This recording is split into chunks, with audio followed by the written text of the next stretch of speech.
It's 8:52 here in New York. I'm Bryant Gumbel. We understand that there has been a plane crash on the southern tip of Manhattan. You're looking at the World Trade Center. We understand that a plane has crashed into the World Trade Center. We don't know anything more than that. We don't know if it was a commercial aircraft. We don't know if it was a private aircraft. We have no idea how many were on board or what the extent of the injuries are right now. We have, I understand, an eyewitness on the phone right now. Sir, good morning. This is Bryant Gumbel. Could you give us your name? Yeah, my name is Stuart. Stuart, where are you right now? I'm working at a restaurant in Soho. All right, so tell us what you saw, if you would. I was waiting at a table and I literally saw it seemed to be like a small plane. I just heard a couple noises. It looked like it bounced off the building, and then I just saw a huge ball of fire on top, and then the smoke seemed to simmer down. And it just, a lot of smoke was coming out, and that's pretty much the extent of what I saw. A private aircraft? I'm not sure if it was it just seemed like a smaller plane. I don't think it was anything commercial. Could you tell us whether or not it was a prop or a jet? I honestly don't know. It happened too quickly.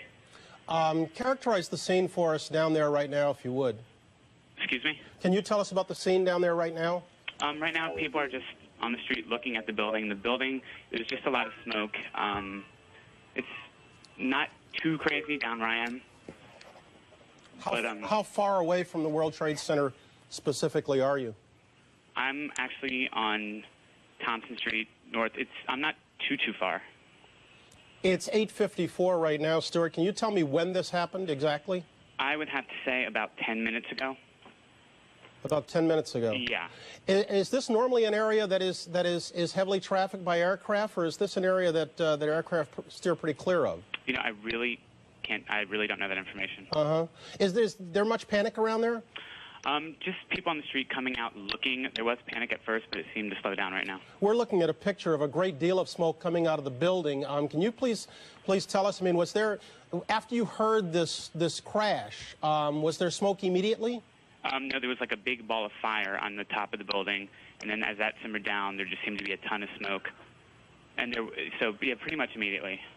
I hear fire engines in the background. Has that been going since you saw this crash, or is that kind of late arrival? It happened almost pretty much after we heard the crash. Almost after you heard the crash. It was pretty quick when we heard sirens and people acting on it.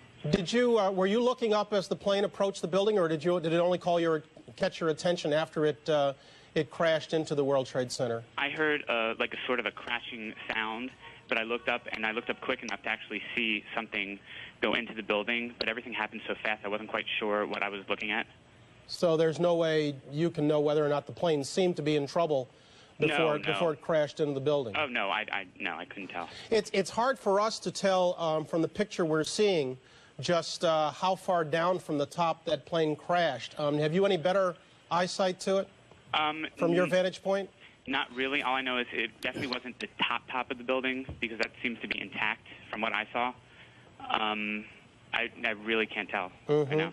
Can you tell us anything about how much debris came crashing to the ground, and whether or not anybody was hurt as a result? I honestly don't know. I just saw a lot of what looked like crumbling glass, maybe just a lot of stuff falling down, but I can't tell you debris-wise. Obviously, the timing of this is important. It comes before 9 o'clock. Perhaps, and we say that in hopeful fashion, perhaps not everybody was at work, because if that building was in fact crowded with workers, we're looking at probably some casualties and injuries of considerable proportions. But right now there's no way of telling that.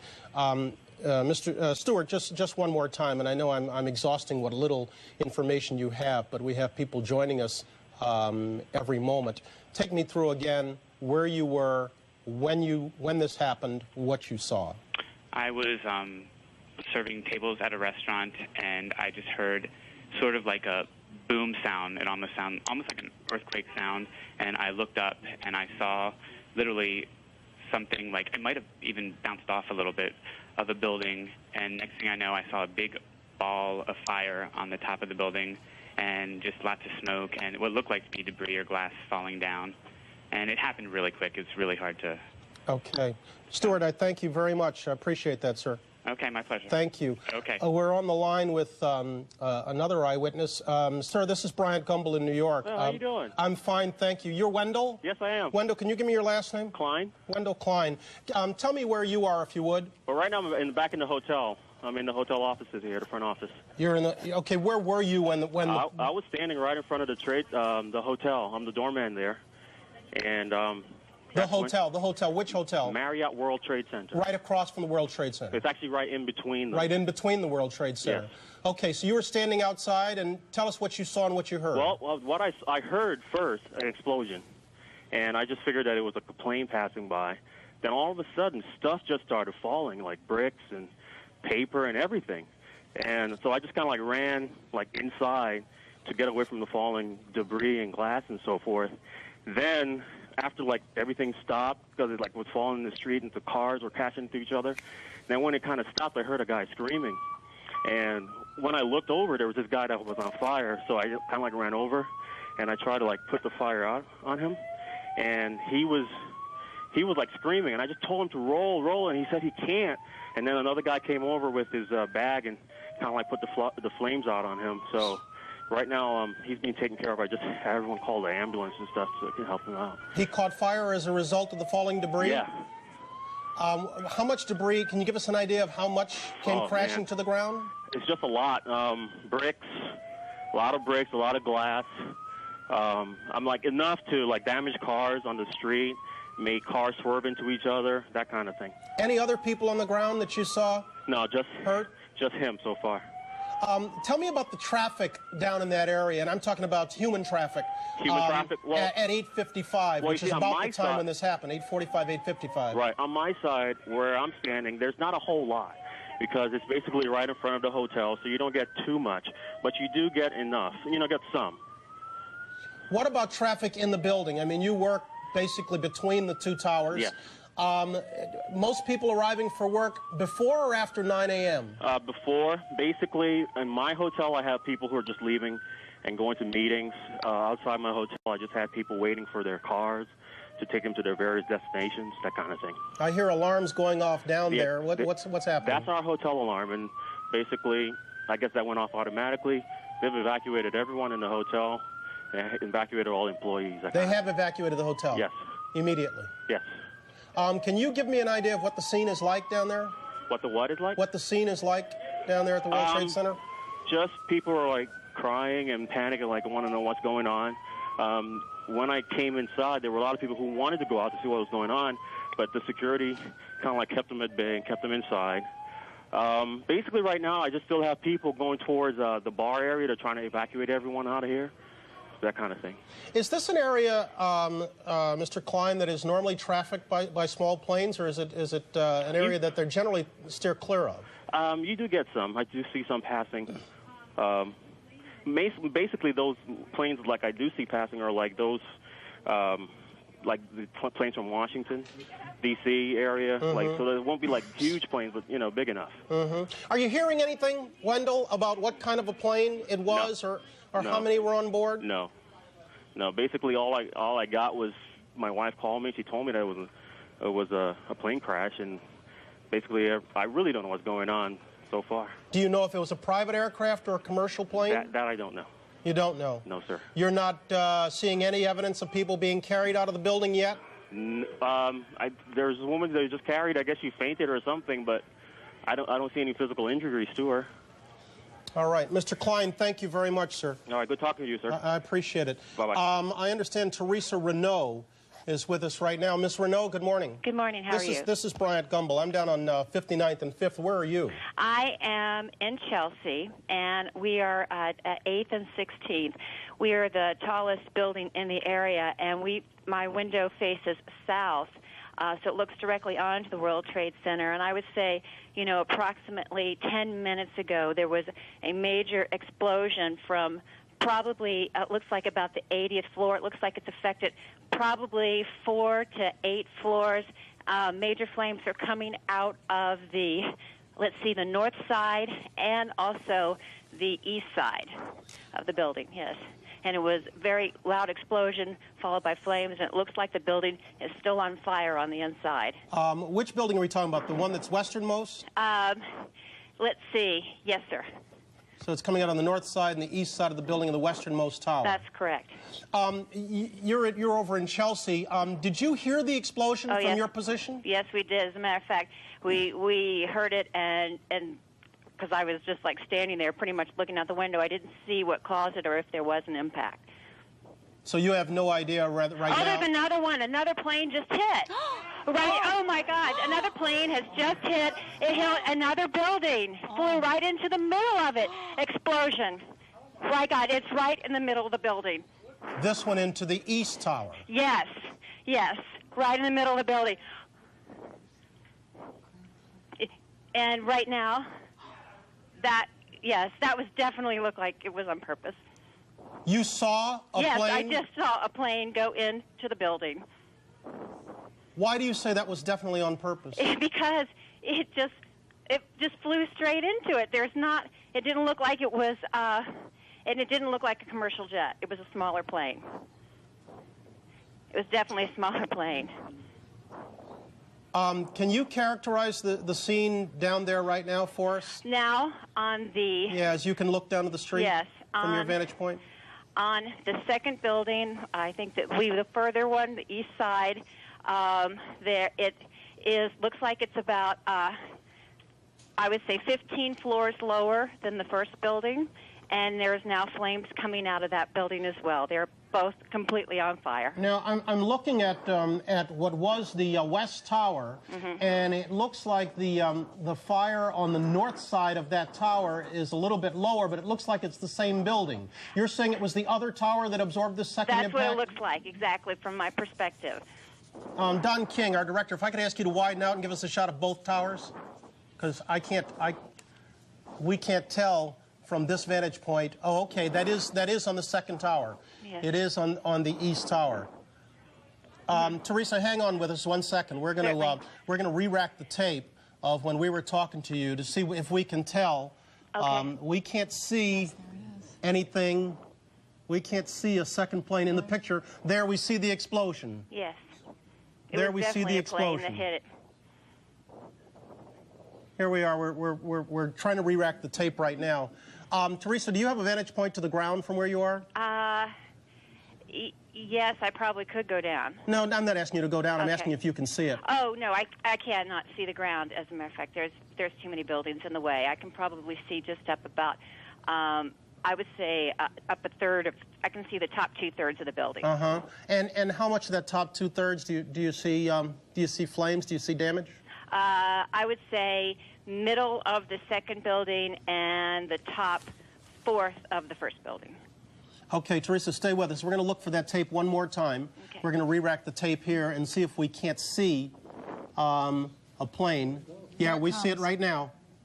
We see a plane right now coming in and impacting on what would appear to be the north side of that tower, of the westernmost tower, and hitting about 10 to 15 stories below. Teresa, let me ask you to hang on with us for a second while I talk with another gentleman who is an eyewitness, Richard Davis. Mr. Davis, good morning. Good morning. This is Bryant Gumbel.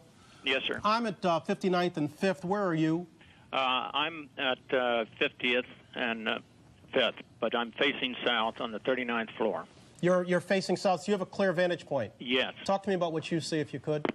The first plane looked like a 737. It flew right up the middle of Manhattan. It was clearly too low. I noticed it by the time it was passing the Empire State Building, and noticed that it was too low. It appeared to be absolutely nothing wrong with the plane, and then it very deliberately flew into the side of the World Trade Center. Why do you say very deliberately? Because the pilot aimed right for the building, and there was nothing wrong with the plane. The plane did not appear to be in any trouble whatsoever? None whatsoever. And we're talking about a commercial aircraft, a 737? It appeared to be a 737. I can't be absolutely certain. No, obviously, I'm not asking you to be an aviation expert, but clearly what you saw, or what you say you saw, was not a small aircraft. It was not a small aircraft. It was a small commercial aircraft, like a small Airbus or a 737 Boeing. And that was the first Two-engine plane. jet. Did you see? We're Mr. Davis. We're looking at a tape replay of the second plane boring into the building. Hard for us to tell exactly how large an aircraft it is there, or whether or not that was intentional. Go ahead. I'm sorry. Believe me, it was intentional. We saw the second one come up the Hudson and veer into the second building. Why do you say the second was intentional? Because it was flown very deliberately. There appeared to be nothing wrong with the aircraft. It was flown very deliberately into the building. Have they, you don't, obviously you're at 50th, you don't have any vantage point down there. What's everybody else talking about there who has the same vantage point? They see all the same thing you did? Yes.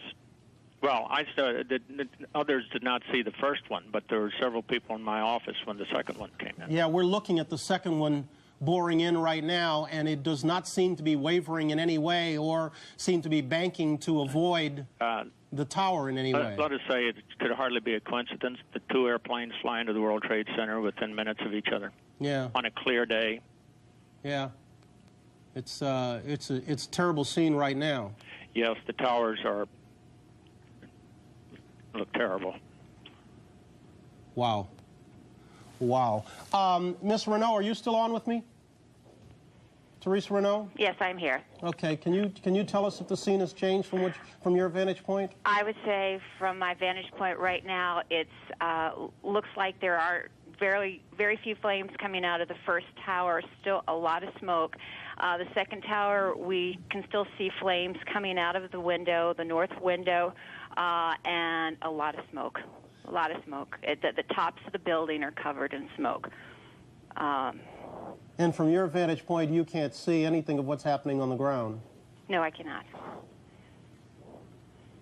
I hear a lot of sirens out on the street right now. One thing that you can see in the windows is all of the emergency system lights. That was one thing we could see. All of them were blinking off and on in the first tower when that happened, and I can't see them anymore. The second tower, I cannot see any emergency lights in the building blinking.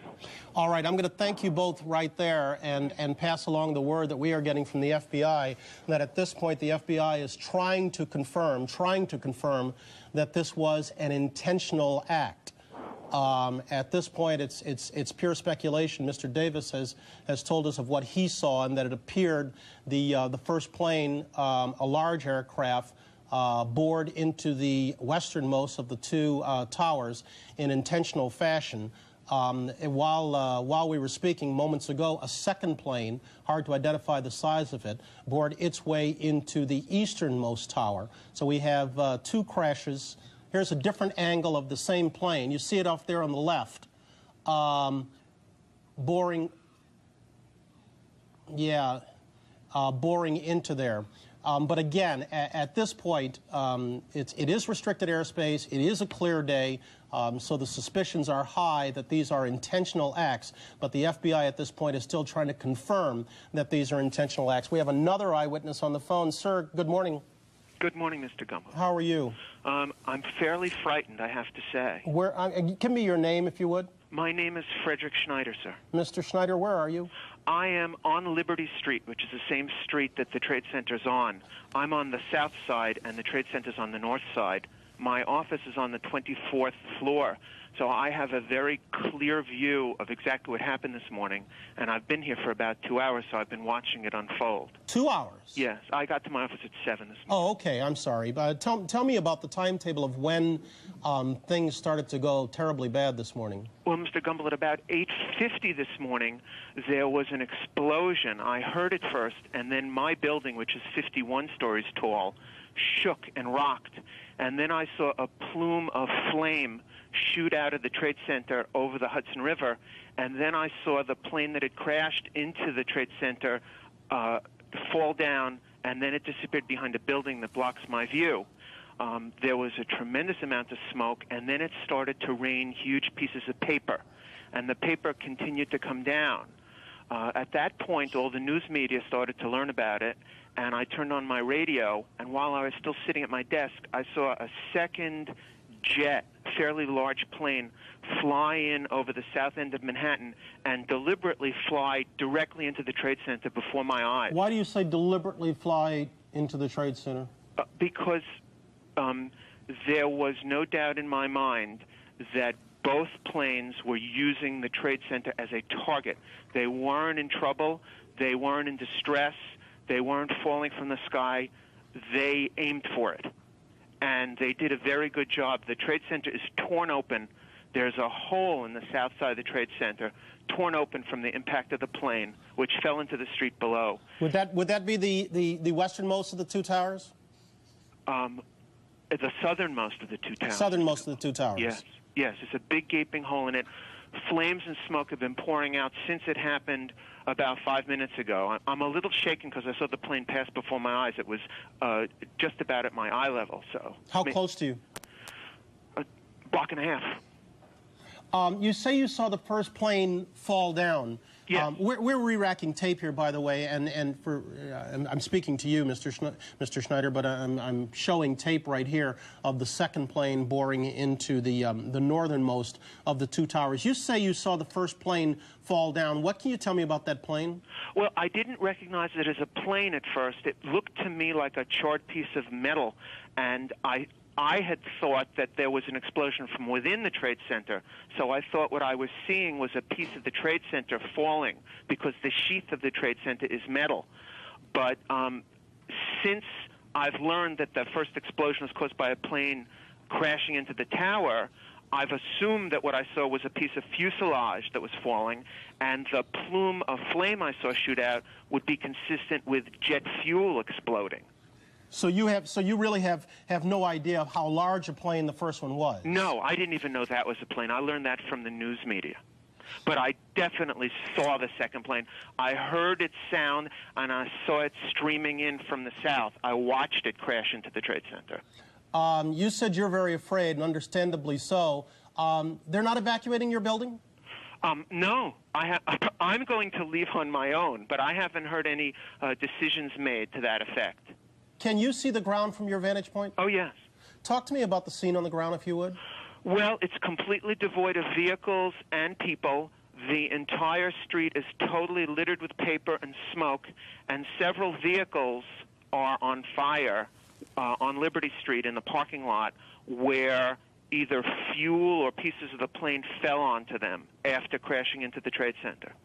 But there's a tremendous number of emergency vehicles here and continuing to arrive. I hear sirens from every side. All right, Mr. Schneider, you've got a great vantage point. I'm going to ask you to hold on with me for a little while, if you would. Okay, Mr. Gomes. I know you're anxious to get out of the building. I'm not going to keep you forever, I promise. Okay. But let me ask you to sit tight for a second while I go to Washington, where Jim Stewart is standing by. He's got some official reaction. Jim, good morning. What are you hearing? Good morning, Bryant. Well, as by happenstance, I was talking to FBI headquarters at the moment this explosion took place. They saw it occur as we saw it occur, the second explosion, rather, and their reaction was the same as everyone else. Number one, they noticed the clear weather there. Number two, they noticed what appeared to be, in their eyes, a deliberate attempt to crash the aircraft into the World Trade Center. Right now, they are trying to determine whether, in fact, it was deliberate. They have no information they can share at the moment, and I get the sense that they're in the same mode that we are, simply their mouth is agape trying to figure out what's going on. Jim, let me interrupt for just 1 second. I'm looking at a report that the FBI is investigating reports of a plane hijacking. Did you have any news of that? No, we don't. No confirmation of that whatsoever? We have no confirmation Is anybody of even that. there discussing that? No, the only discussion that's been going on here, Brian, is that the World Trade Center has obvious symbolic value. It's been a target before of terrorism, and frankly, it would not surprise the FBI or anyone in national security if it was a target again. Sometimes the obvious leads you to a conclusion. We're looking at two crashes, 18 minutes apart, into an obvious target, a building that has never been hit with a plane before on a clear day. What do the intelligence people there say about that? The intelligence community for some time has been warning in a steady drumbeat, Bryant, that Osama bin Laden has not been heard from now, frankly, since the beginning of the year, the USS Cole incident, rather, and they've been wondering when and if he will strike again, and they only believed it was a matter of time. And I believe that today that is going to be their first suspicion. But we have no confirmation of that. I must underline, there's no confirmation that this is a terrorist attack, number one, or number two, that it's Osama bin Laden involvement. But I can tell you right now, that is what they are thinking. That is the working premise, and we'll just have to see as the day unfolds what they discover. Jim, as we sit here at 9:17, does the FBI have any choice but to sit and watch this on television? I have never heard such a gasp of astonishment as I heard speaking to the FBI headquarters this morning when they saw what we saw, the explosion at the World Trade Center, the second explosion, and the smoke coming out of it. It reminded me and them of Oklahoma City. There's pure astonishment, I can tell you, at FBI headquarters this morning, and they are trying to find out the facts just as we are. Right now, they don't have any. And as you noted, Jim, this has been a target before. Back on February 26, 93, a terrorist act at the World Trade Center killed 6 and injured more than 1,000 others. Do you know whether or not the FBI had received any warnings about attacks on domestic soil? You know, frankly, no, and it's a question that we ask every day. I asked as recently as yesterday of the intelligence community what was the latest on terrorism threats in the United States, whether any intercept had been picked up, whether there was any current fear here that the next target would be within the United States. The answer came back no. They were still anticipating that the next strike against American interests would be overseas somewhere. Those are the most vulnerable targets. Today would clearly be some evidence that that's not the case at all. In clear weather, as you pointed out, what appears to be a deliberate attack into the heart of the financial district in New York City. You can't pick a more explicit message to send to America if you're a terrorist than what happened today. I stress again, though, this is pure speculation, but it is speculation right now by the people who are going to have to solve this crime, if in fact it is one, Brian. That's a good point, Jim. At this point, it is pure speculation. The only thing we can tell you is we are looking at a very clear day in Manhattan on this Tuesday morning. We are looking at 2 towers of 110 stories in height that are on fire right now, that have absorbed 2 impacts with 18 minutes apart. Certainly, it's a little more than it would be an amazing coincidence, I think we should say. Brian, go ahead. We've just been told that, and this should not be come as a surprise, it's standard procedure by the FBI.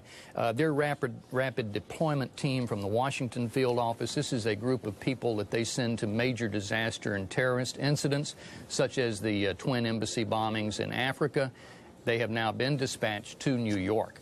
I have reason to believe, too, that some members of the HRT, that's the hostage rescue team, have been put on alert. We don't have any word yet that they would be sent. And these are standard procedures that would take place anytime a major terrorist incident occurs.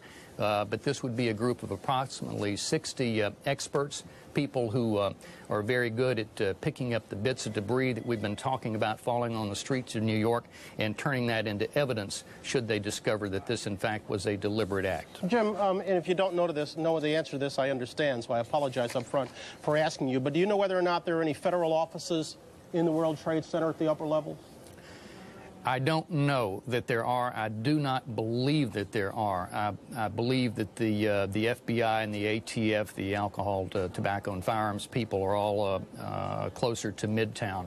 But I don't know the precise answer to that. So, in fact, if the buildings were targeted intentionally, this would be more symbolic than a direct attack on the federal government or its employees. Jim, let me ask you to sit tight for a second. I understand, Mr. Davis, you're back with me on the line? I am. And Miss Renault, you're also back on the line? Sure. Mr. Davis, bring us up to speed. What are you seeing? Anything changed? No, but the smoke is getting thicker, and I can see flames from some of the windows on the first tower. My view of the second tower is somewhat obstructed. Where are you, 50th and 5th? I'm 50th and 5th. Yeah. The officials there are anxious to in any way evacuate your building? Or is this just a normal work day? I've been told that Rockefeller Center is putting into effect security measures, but we have not been told to evacuate. Okay. And Miss Renault, what are you seeing right now? From the southeast tower, there are still flames coming out of the north side of the building. It may be just my perspective, but it looks like something could be sticking out of that. Also, it looks like on the northwest tower that there's possibly, the fire and everything could have moved up because it seems to be that there's smoke coming out higher floors on the building. You say there appears to be something out. That would be the second aircraft? Yes. The one at the lower level? Yes. And what actually do you see?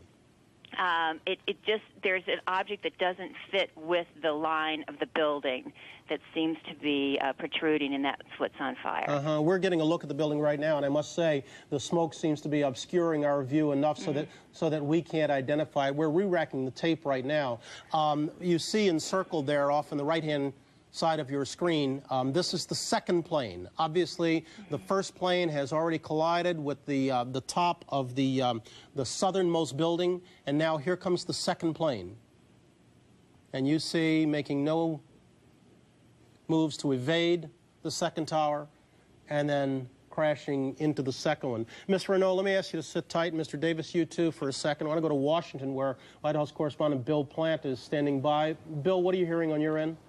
Brian, we're hearing that the president will have a statement to make shortly. He is in Florida this morning. He was supposed to do an educational event with children to push his education bill. We understand that that event has been canceled. There was a senior staff meeting here this morning. Nobody seems quite to know exactly what's going on. The National Security Council said earlier that it had heard nothing unusual. This was after the first airplane impact. We will hear from the president, we think, very shortly, to hear what he has to say and see what, if anything, they know about this, which appears to be so deliberate. Bill, I asked Jim this earlier, and again, I apologize if you're not in a position to shed any more light on it, but do you know whether or not officials there at the White House had been forewarned that there was an imminent attack or there was a heightened sense of alert? We're aware there had been for some time a heightened sense of alert throughout the Mideast, but I'm talking about domestically. Well, we do know that there has been a heightened sense of alert. We do know that there have been a number of threats. There are always threats received. They have tended to take them recently a bit more seriously. But it does not appear, and I hesitate to make this for certain, but it does not appear that they had any advance warning that anything was going to happen today. Again, this is all speculative, Bill, but are officials there working on the assumption that two planes crashing in the Twin Towers 18 minutes apart on a clear day, not an accident? Hard to believe that they would think otherwise, but at the moment they seem just as mystified as we are. And as I said before, we do expect a statement from the president, who is down in Florida, sometime within the next few minutes. All right, Bill, let me go back to Teresa Renault. Ms. Renault, I'm sorry I'd cut you off earlier, and I may again, by the way, if the president is ready to speak, but give us what you see from your vantage point again, if you would.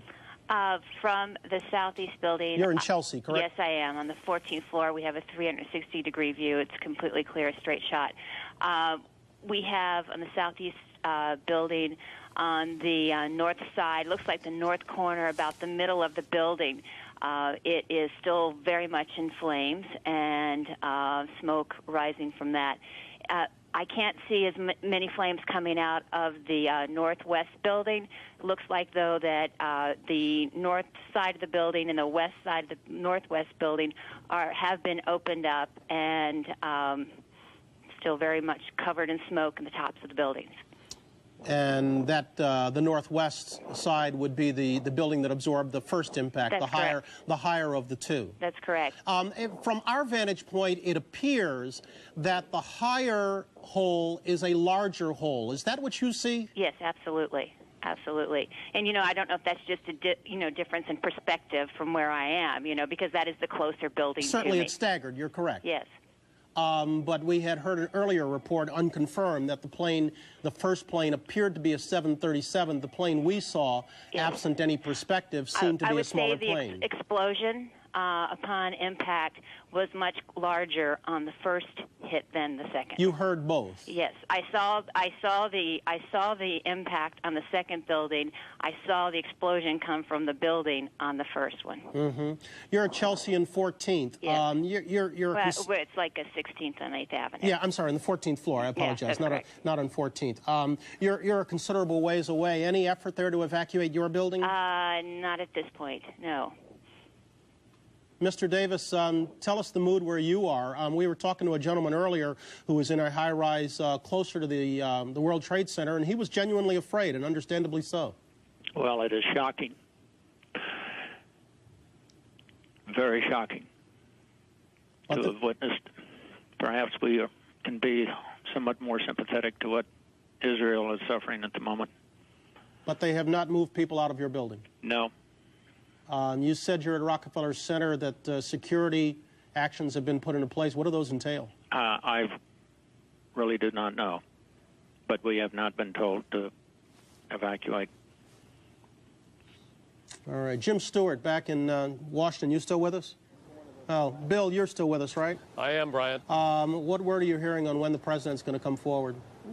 We were just told that the president will have something to say down in Florida any minute. He is in Florida. We believe that his education event, which was scheduled for this morning, has been canceled. But the White House is saying that the president will have something to say. Then he'll leave Florida and come right back to Washington, Brian. Bill, had his people, Condi Rice, Colin Powell, his security people, his foreign affairs people, ever discussed this kind of a scenario? I don't know for certain, but I would be very surprised if they had not talked about it. This kind of what-if disaster planning is a staple in Washington, and particularly at senior levels. And I think that these sorts of things are gamed, examined, and talked about, and everyone hopes they will never happen. Yeah, unfortunately, in this case, it would seem to have gone against hopes. Again, let's bring everyone up to speed. As best we can tell, wow, we just had another view of the second plane going in. As best we can tell, at 8:45 this morning, an aircraft plowed into the uppermost levels of one of the Twin Towers. An eyewitness has defined that plane, has told us that plane was a 737, but that is unconfirmed. And then moments later, 18 minutes later, a second aircraft, the one you saw just there, plowed into the other Twin Tower at a lower level. That plane, we have no idea of its size. We have no idea if these were intentional acts. We have no idea if these are private planes or commercial aircraft. We have an unconfirmed report from the Associated Press that the FBI was investigating reports of a plane hijacking shortly before the crash into the World Trade Center. Let's go to Florida. President Bush has a statement. Ladies and gentlemen, this is a difficult moment for America. I unfortunately will be going back to Washington after my remarks. Secretary Rod Page and Lieutenant Governor will take the podium and discuss education. I do want to thank the folks here at Booker Elementary School for their hospitality.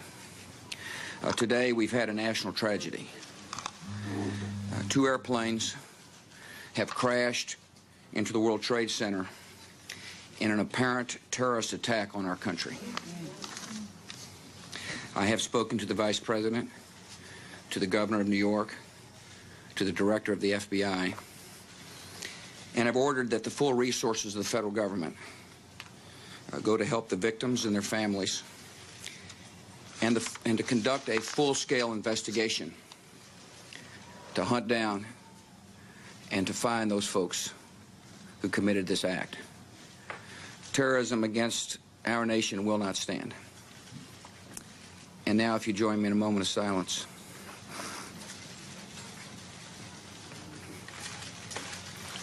May God bless the victims, their families, and America. Thank you very much.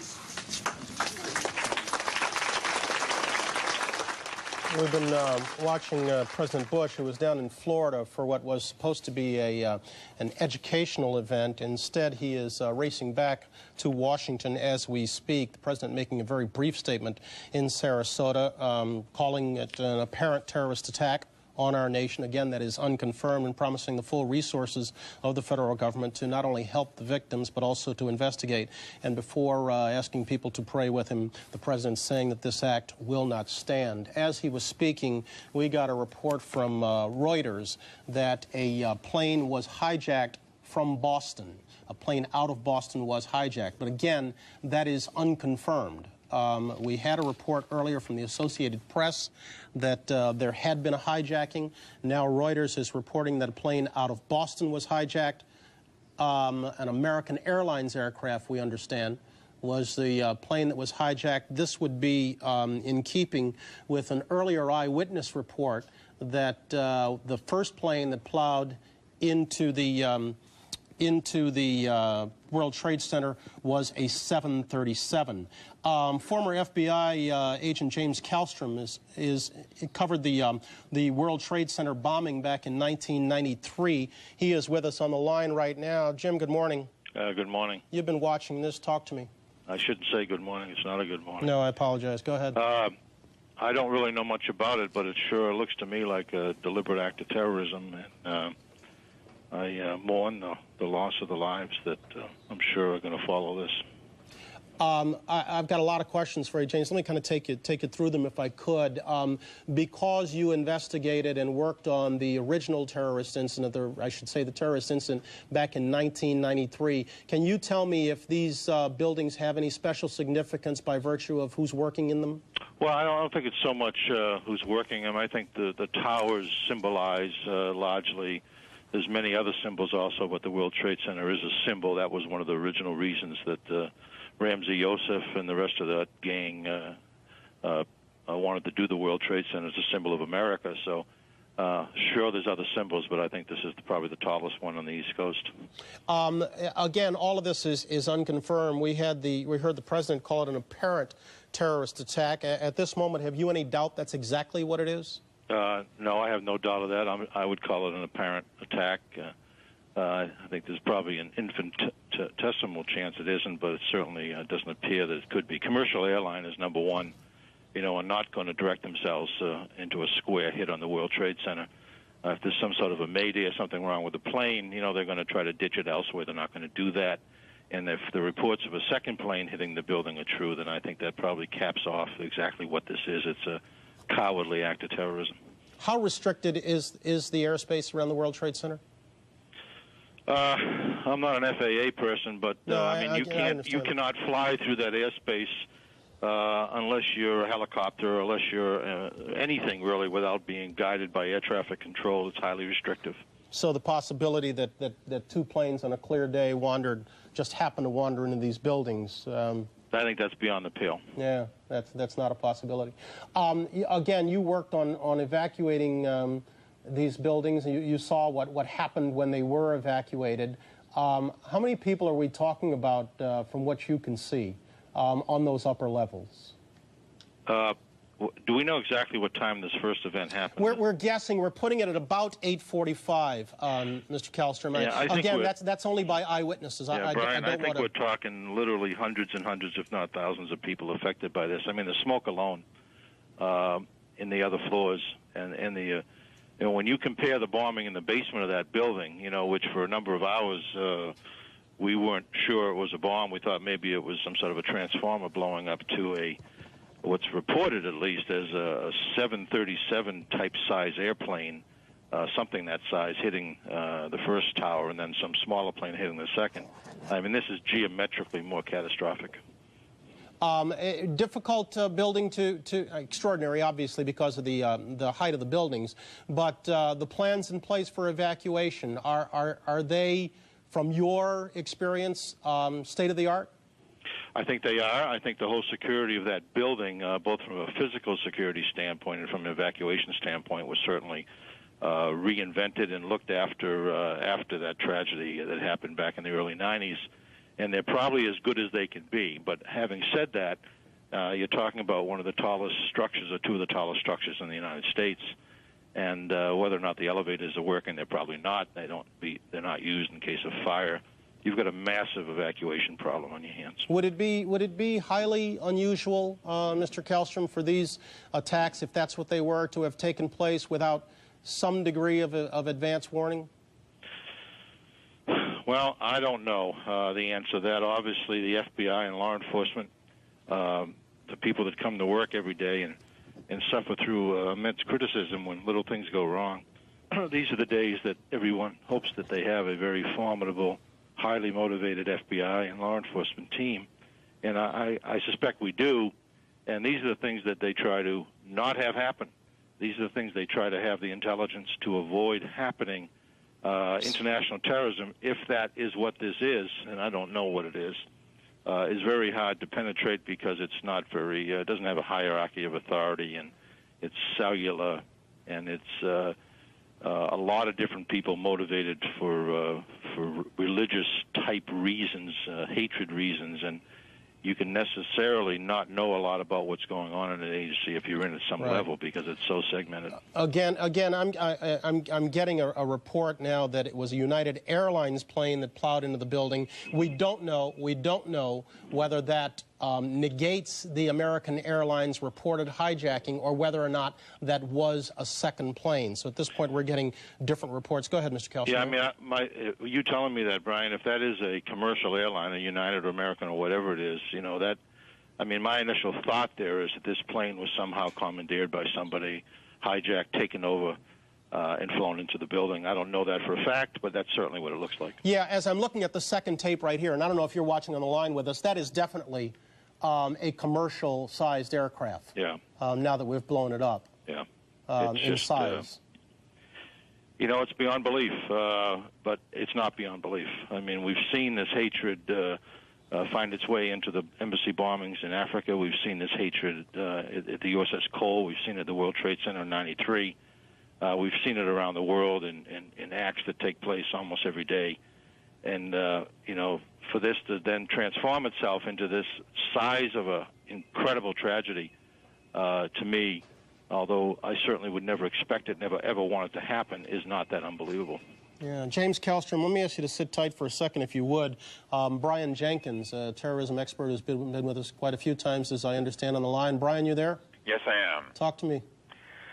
Well, obviously, you know, we don't know the details of what happened yet. We should have details coming out fairly quickly, though, as to the identity of this aircraft. We're talking about crowded airspace in New York with major airports in the area, both in the immediate area of New York and in the surrounding cities. There should be information fairly quickly that will identify these particular aircraft. And indeed, we should be able to confirm fairly quickly as to the identity of the jet, and perhaps even some last second broadcast that may indicate what happened. Mr. Jenkins, I'm going to interrupt for just one second because we're getting word that they are evacuating the White House down in Washington right now. Well, this is not surprising. I mean, first of all, an action of this magnitude is something that does suggest a great deal of planning and preparation. In some of these recent actions, we have seen multiple coordinated operations. But who's capable of this kind of planning and preparation? There are a number of terrorist organizations around the world that would be capable of this, based primarily in the Middle East. But it's too early, really, to speculate as to the identity. Certainly, but there any doubt in your mind that what we're looking at here is the aftermath of a coordinated terrorist incident? You know, to explain. In any as happenstance. Hold it, Mr. Jenkins. We're looking. There are two jets right now approaching the World Trade Center. We're watching. Hold on. I'm sorry. No, the one aircraft is cleared. We can't tell whether it was a plane or a chopper from our vantage point. I apologize, Mr. Jenkins. No, that's okay. We're more than a bit gun shy. We're seeing aircraft off to the right side of our picture. We're going to assume at this point that is a copter or is aircraft to get a better vantage point. But having seen one go plow in for a second time, we're a little bit wary. Go ahead. I apologize. Of course, but the issue here is that the presumption has to be made that there could be yet further pieces to this operation that haven't yet unfolded. While this itself is certainly one of the most ambitious terrorist attacks that we have seen, certainly we have seen in the recent past coordinated attacks, even attacks taking place in different cities within minutes. Let me of ask you to sit there. James Kallstrom, you still with me? Be with you for another minute or so, Brian. Okay. The White House has been evacuated. Is that action that's normally taken as precautionary an attack like this, or is that in direct response, you would think, to a specific threat? Brian, I would say none of this is normal. No, you know what I meant. And I think probably just knowing a little bit that I know, sitting outside now and seeing what's happened here, I think that's probably very prudent. I'm looking, Mr. Kallstrom and Mr. Jenkins, I'll tell you as we alert everyone else, that I'm looking at a report here from Reuters that a Palestinian group has claimed responsibility. Oh my goodness, oh my goodness. We're looking at a live picture from Washington, and there is smoke pouring out of the Pentagon. It would appear that there has been another major explosion, this one in the nation's capital. You are looking at a scene of apparent blast aftermath. There is smoke in the air over the Pentagon. We don't know whether this is the result of a bomb or whether it is yet another aircraft that has targeted a symbol of the United States power, but there is smoke pouring out of the Pentagon. This is coming at 9:43 Eastern Time. And we understand that there's a bomb at a heliport being reported. As I note all this, there is a report that I'm looking at from Reuters that a Palestinian group has claimed responsibility for the New York World Trade Center plane attacks. Abu Dhabi Television is reporting that it received a call from the Democratic Front for the Liberation of Palestine, claiming responsibility for crashing 2 planes into the World Trade Center buildings. And Qatar-based Al Jazeera Television is saying that FBI sources are saying that one of the 2 aircraft had been hijacked. Mr. Jenkins, are you still with me? What's this Democratic Front for the Liberation of Palestine? This is a Palestinian group whose history goes back into the late 60s. It's the Democratic Front for the Liberation of Palestine. Certainly, they have not carried out anything on this scale. No terrorist group has carried out anything on this scale, but certainly haven't carried out anything like this, terrorist activity like this in many, many years. However, I'd be very, very cautious at this point about any telephone claims. Once these events occur, what we've seen is 2 things. Number one, in many cases, there is no credible claim of responsibility from the actual perpetrators. And second, there are often many false claims by groups once information like this goes out. Let me just pass along some information. In New York, all airports, Newark, JFK, LaGuardia, all airports have been closed, as have all tunnels leading to New Jersey and Queens, and all bridges. All airports, tunnels, and bridges have been closed. Mr. Jenkins and Mr. Kallstrom, while you're there, let me just try to do a recap, if I might, because we're looking at just about 1 hour ago when all this began. It began when a plane, still an unidentified aircraft, plowed into one of the 2 towers of the World Trade Center, creating a hole, the larger of the 2 that you see on the left-hand side of your screen. 18 minutes after that, as we were dealing with that explosion, you see a second plane, appeared to be a commercial aircraft, bored into, there it is again, bored into the second of the 2 towers at a lower level. At this point, we do not have any confirmation of casualties or injuries, or even confirmation that these planes were hijacked. Nonetheless, we do have a couple of reports, one from AP, one from Reuters, reporting that an American Airlines plane was hijacked, that a United Airlines plane was hijacked, supposedly one of those 2 planes hijacked out of Boston. Within about 45 or 50 minutes after that first attack, we saw smoke pouring out of the Pentagon in the nation's capital. There's the scene right there. Again, at this point, we don't know if that's the result of a bombing or we don't know if it's the result of a plane attack. The president right now is on his way back from Florida. He had gone there for an educational event.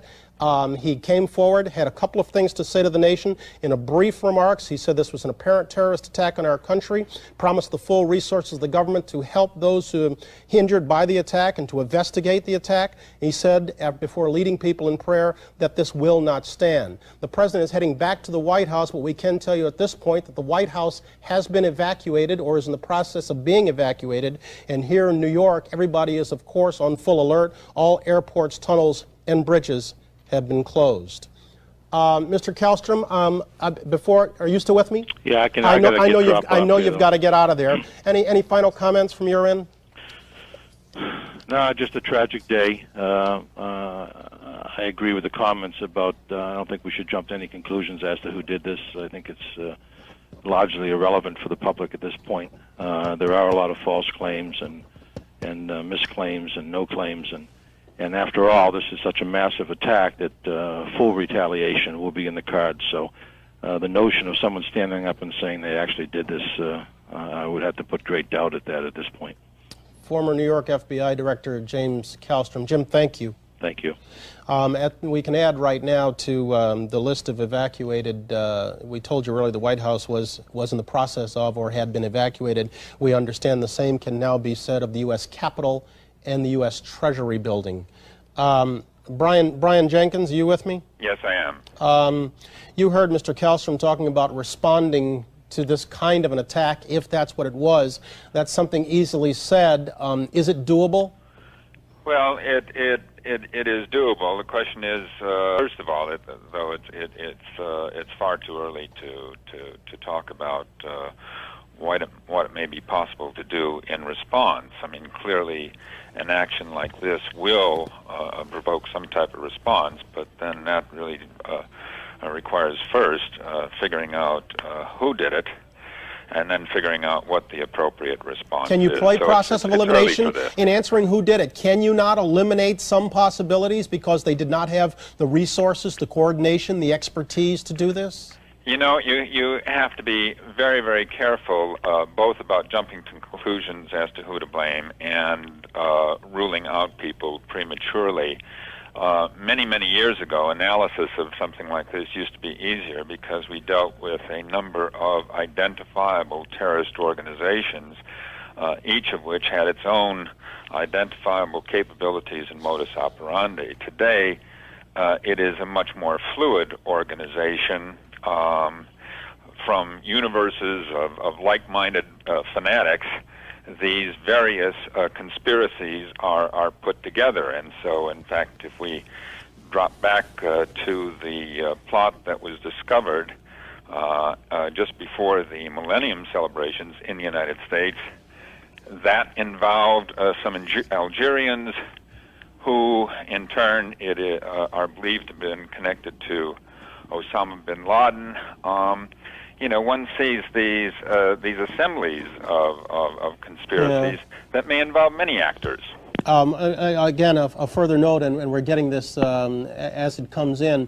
We understand now we're getting a report that the FAA has halted all takeoffs, all traffic nationwide, that all aircraft are grounded. Obviously, there are those aircraft in the air. If they're bound for New York, they're going to arrive and find airports closed. But whether or not those in the air are going to be brought down to the nearest facility as soon as possible is still unclear. Is there a standard procedure amid all this, Mr. Jenkins? Mr. Jenkins, you still with me? Evidently, we've lost our line to Brian Jenkins. Let's just bring you up to speed on the picture you're seeing on your screen. On the left is the World Trade Center. We have smoke billowing out of both towers. It has been for over an hour now. We also have smoke coming out of a portion of the Pentagon on the right-hand side of your screen. That has been going on for about 10 or 15 minutes. It would seem that the United States on this day is under attack from terrorists, that the first aircraft was the first blow in that attack. It was an aircraft that an eyewitness has described to us as a 737. It struck the World Trade Center at its upper levels at 8:45 or within minutes of that this morning. And then 18 minutes after that, there was this frightening scene of a second aircraft plowing into the other tower on the southern tip of Manhattan. When visibility was perfect for flying, it would seem that both aircraft were directly targeting the World Trade Center, a building that has, or a facility that was the scene of a terrorist attack back in 1993. That attack killed 6 and left over 1,000 injured. Although we have no reports of casualties, it would seem that we can expect those numbers to be much, much worse today. Shortly after that attack, the president came forward in Florida with a brief address to the nation promising the full resources and saying this will not stand. And then he is flying back to Washington. Once he gets there, he'll find the White House, the Capitol, and the Treasury have been evacuated, is ablaze. Victimized again by yet another attack, this one in the nation's capital. That one came at about 9:30 Eastern Time. Bill Plant is standing by with us at the White House or thereabouts. Bill, where are you and what are you getting? Hello? Bill? Bill Plant is standing by. Let's go ahead and see if we can't get our communication through with him. We are getting a report here. I'm looking. Paul Begala, Democratic consultant to Bill Clinton, is being quoted on the wire as saying he witnessed the explosion near the Pentagon shortly after 2 planes crashed in the World Trade Center. He says it was a huge fireball, a huge orange fireball, and he says another witness told him that a helicopter exploded. He is saying that another witness told him a helicopter exploded. Let's go to Bill Plant. Bill can't hear me, but I understand we can get his audio. So let's go ahead and signal Bill to tell us what he's got. Bill Plant in Washington. I am across the street from the White House on the other side of Lafayette Park, approximately 1 block away. They have evacuated the entire White House staff and the staff of the old executive office building next door. We understand that the Treasury is also being evacuated. There's a lot of activity, fire trucks, ambulances, but as far as we know, there is no damage in the White House complex. I repeat, no damage that we know of in the White House complex. But this was in response to damage elsewhere, to the New York aircraft incidents and to whatever it was that happened at the Pentagon. But this is a full alert. The Secret Service has moved everybody away from the White House grounds, away from the White House complex. And they keep telling us that we have to remain a block away. There are fire trucks going by, ambulances going by, headed we know not where. But this is obviously a precautionary measure because no one clearly knows what to expect next. Right? All right, Bill Plant. And again, Bill is unable to hear us. We were able to get his audio in here, but as you can imagine, it is I'm sure a frantic scene down in the nation's capital this morning, as it is here in New York, as we've been watching down at the southern tip of Manhattan. Jane Clayson is with me here in New York, and I apologize for talking throughout, but you've been watching. Go ahead, Jane. Well, I just wonder how many people are in the building right now. We haven't been able to assess if people have been coming out of the building, if there have been people on the ground.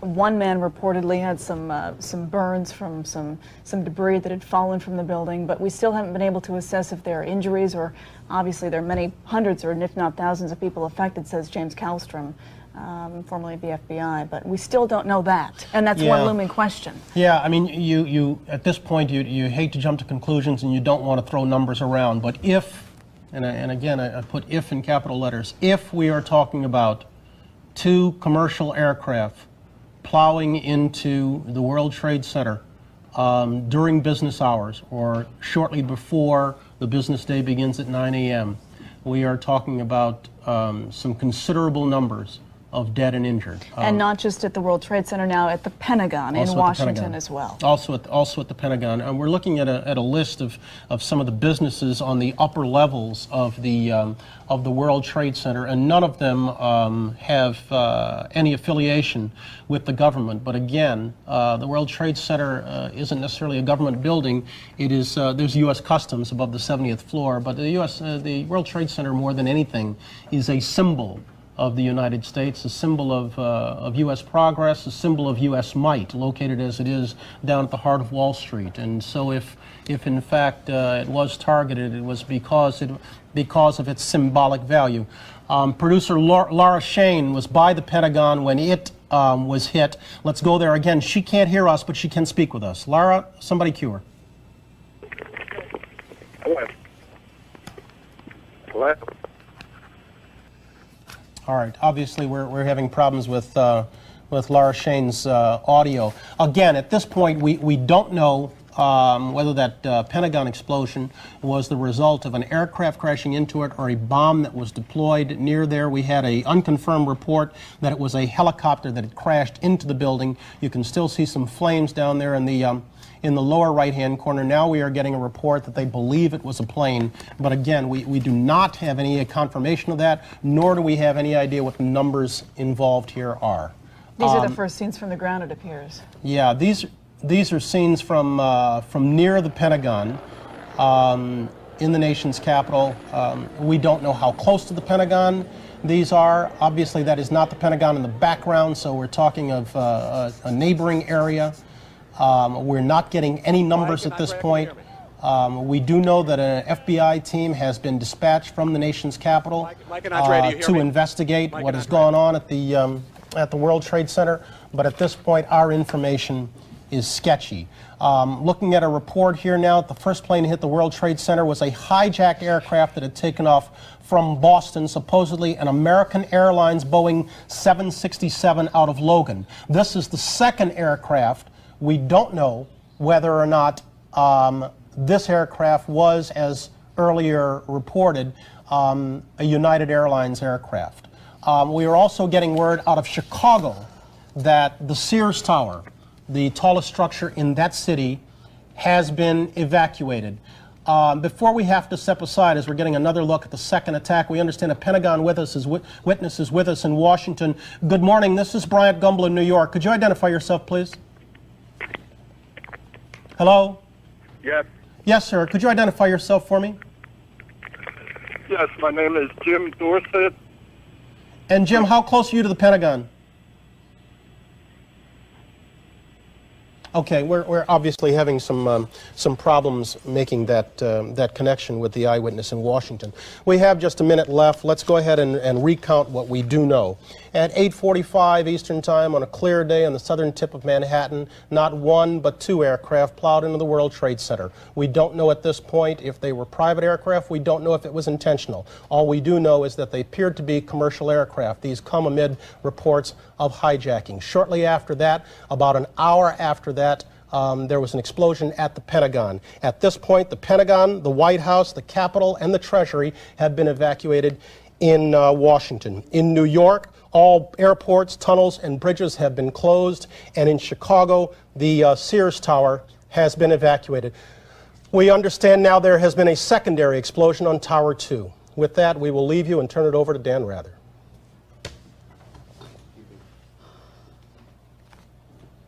This is CBS News continuing live coverage of the apparent terrorist attacks today here in New York City and in Washington, D.C. It's important to say these things at the very beginning.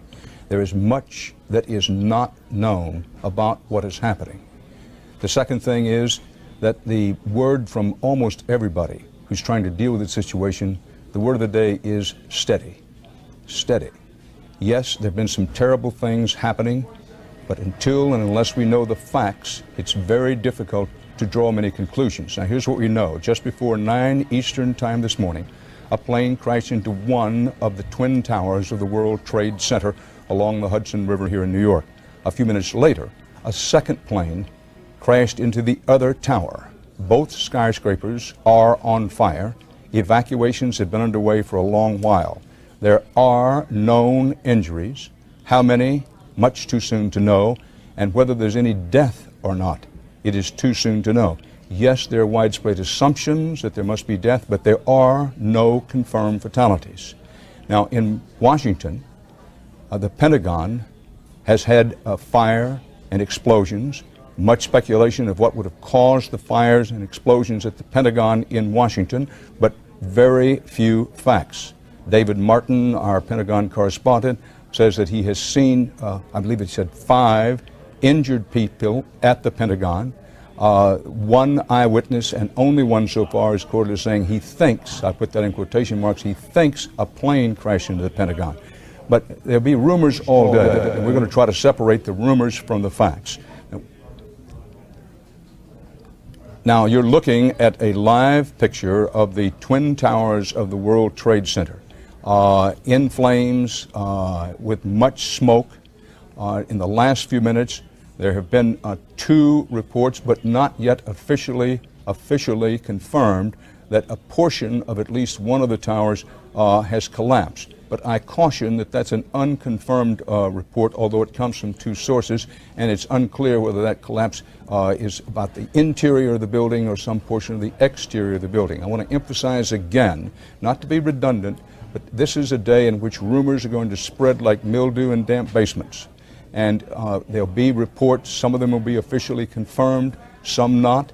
That's the environment in which we're dealing. Now, President Bush was in Florida this morning. He called this an apparent act of terrorism and rushed back to Washington. The president is in the air going back to Washington at the moment. Now, in Washington, the report spread that a plane also crashed at the Pentagon. See, as David Martin says, there are at least several injuries. Several is the word he used. The FAA has banned all aircraft takeoffs nationwide. Here in New York, the city is on a full terrorist alert. Bridges and tunnels are closed. You recall the World Trade Center was the target of a terrorist bombing in 1993. Now, again, it's important to point out that with television, what we can show you is what is at the end of the television camera. The whole city is not in smoke and flames, not by a long shot. The city is on a terrorist alert. Entry into the city has been closed off. Tunnels and bridges are closed off as a precautionary measure. But, you know, in many, many areas of New York City, life goes on this morning, and the same is true in Washington, D.C. So just keep in mind that when you see this picture constantly, it's of one section of New York City, and we go to Washington for the picture there, the Pentagon, the same thing. These pictures are not in real time. As you can see, that made it look like that the flames were spreading. This picture steadied now. For those of you familiar with the city, the World Trade Center at the end of Manhattan Island, 2 twin towers. Apparently, 2 aircraft, one hit into one of the towers and then another hit into the other tower. What kind of aircraft were they? We simply do not know what kind of planes they were. Witnesses described them as, quote, large aircraft. Yes, you may have heard reports, but the reports are unconfirmed, that there was one aircraft that had been hijacked. There continue to be reports. I'm pausing, taking in information as I speak to you. There are increasing reports that on one of the World Trade Center towers, that portions of the tower have collapsed. Now, this would not be surprising to have this proven to be true, given the smoke and flames that have been pouring out of these buildings for what now, well over an hour. I want to underscore again that both towers have been hit. Both towers, each tower was hit by an aircraft, incoming aircraft. The origin of the aircraft, what kind of planes, unknown. I was saying before there have been these reports, but the reports are unconfirmed, that an aircraft in the Eastern Air Corridor may have been hijacked this morning and may have been one of the planes that crashed in the World Trade Center. None of that is confirmed. CBS News veteran correspondent Harold Dow is on the telephone now from a section of the city where these twin towers are in flames and smoke. Harold, if you hear us, come in. Yeah, I arrived on the scene about an hour and a half ago, and believe it or not, there was another major explosion. The building itself, literally the top of it, came down, sending smoke and debris everywhere. I had to do all I could to run to get away from all the debris. Me and a number of other people here are trapped in the subway here in a shoe store, actually trying to get away from most of the debris. It's just an incredible sight. They had a lot of emergency workers around the building, and of course everybody's hoping that these people were able to get out of there without being injured. But it is a surreal and devastating scene over here, something like I've never seen before. Harold, exactly where are you in filing this report? Dan, I'm at a subway station. I just ran down the stairs. I didn't even look at it. It's right around the corner from the World Trade Center, and I'm kind of waiting for that smoke and debris to blow away to go back upstairs. But it's just an unbelievable situation here.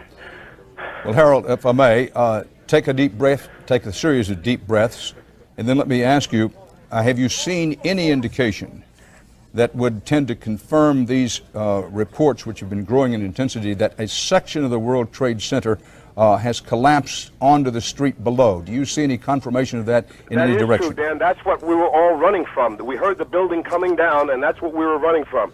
Literally, people ran out of their shoes trying to get out of the way of this thing.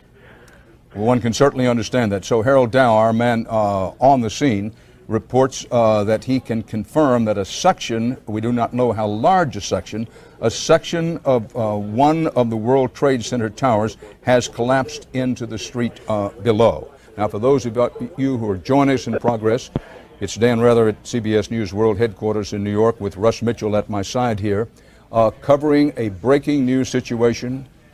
2 airplanes, one just before 9 o'clock Eastern Time, the other shortly later. One each crashed into one each of the World Trade Center buildings here in New York. Something, we know not exactly what has happened at the Pentagon in Washington. There are unconfirmed reports that a plane crashed into the Pentagon and started a large fire there.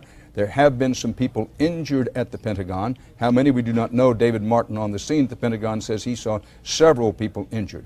There are other, and I repeat, totally unconfirmed reports of Pentagon that it wasn't a plane that went into the Pentagon, it was a helicopter, and then there are yet third versions of this that say a plane and a helicopter may have crashed into the Pentagon. But all of that is in the area of unconfirmed. Fact, something started to fire with some explosion at the Pentagon not long after the 2 World Trade Centers were hit by separate aircraft. Mika Brzezinski is downtown. Mika?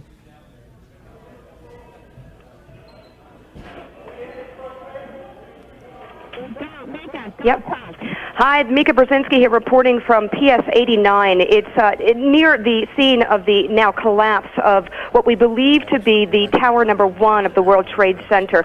I was standing with CBS News correspondent Byron Pitts. We were coordinating our crews in a crowd of people near the corner of Murray Avenue and the West Side Highway when the collapse occurred, and literally plumes of smoke and gases as the collapse happened, I'm sure you're seeing in the video, began to roll our way, and that is when the crowd went wild. People just began to run. Our live trucks shut down, crews were running, reporters were running, people were running, and the cops literally were just waving their arms saying, go, go, go. We are inside the school right now, actually inside a small room, trying to stay clear of the crowds that are trying to get out of the way, and also the evacuation of this school. School officials here are trying to get everybody out of the building in an orderly fashion as quickly as possible. But again, there is so much confusion out on the street. It is literally chaos out there. We've got a short timeline here. The school right now is now putting on the intercom where kids need to go to assemble classes near Chambers Street. They're trying to organize the classes and get these kids out of here as safely as possible. Right now we're dealing with the air because of the plumes of smoke and gases. Byron pointed out to me we needed to move quickly because the smoke that was rolling our way and the debris as well was very thick and it could be very dangerous.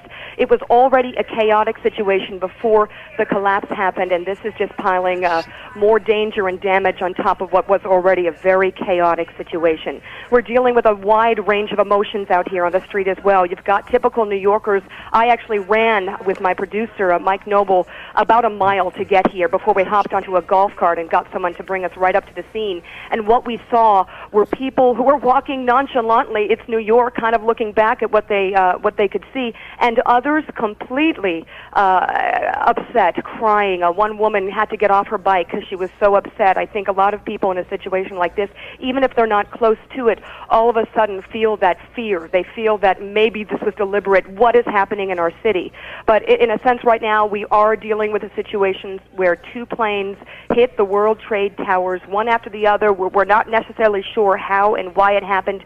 You've got some witnesses saying that they saw one of the planes, I believe the DC-3, or maybe it was the smaller plane. I think it was the smaller plane that appeared to be flying directly toward the tower, but no one can be sure right now. What we've got is hundreds of ambulances, hundreds of fire crews. I mean, I could not count the fire trucks and the crews that passed us as I was running to the scene, blaring their sirens, trying to get there as quickly as possible, trying to get to those injured and to the casualties. At this point, nobody knows how many casualties, but it appears there will be some. Back to you. Mika Brzezinski reporting from the area of Manhattan where you see these smoke and flames. The two twin World Trade Centers hit this morning separately by aircraft. Now, let me underscore that New York is not burning. One section of New York has had a terrible thing happen, what President Bush has called an apparent terrorist attack. And in Washington, D.C., an apparent terrorist attack. I underscore the word apparent terrorist attack on the Pentagon. CBS News veteran Defense Department correspondent David Martin is on the telephone from the area. David, do you hear us? The White House.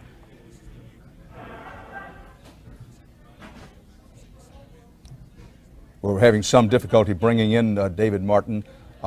These pictures from outside the Pentagon are of people who were injured in the explosion and fire.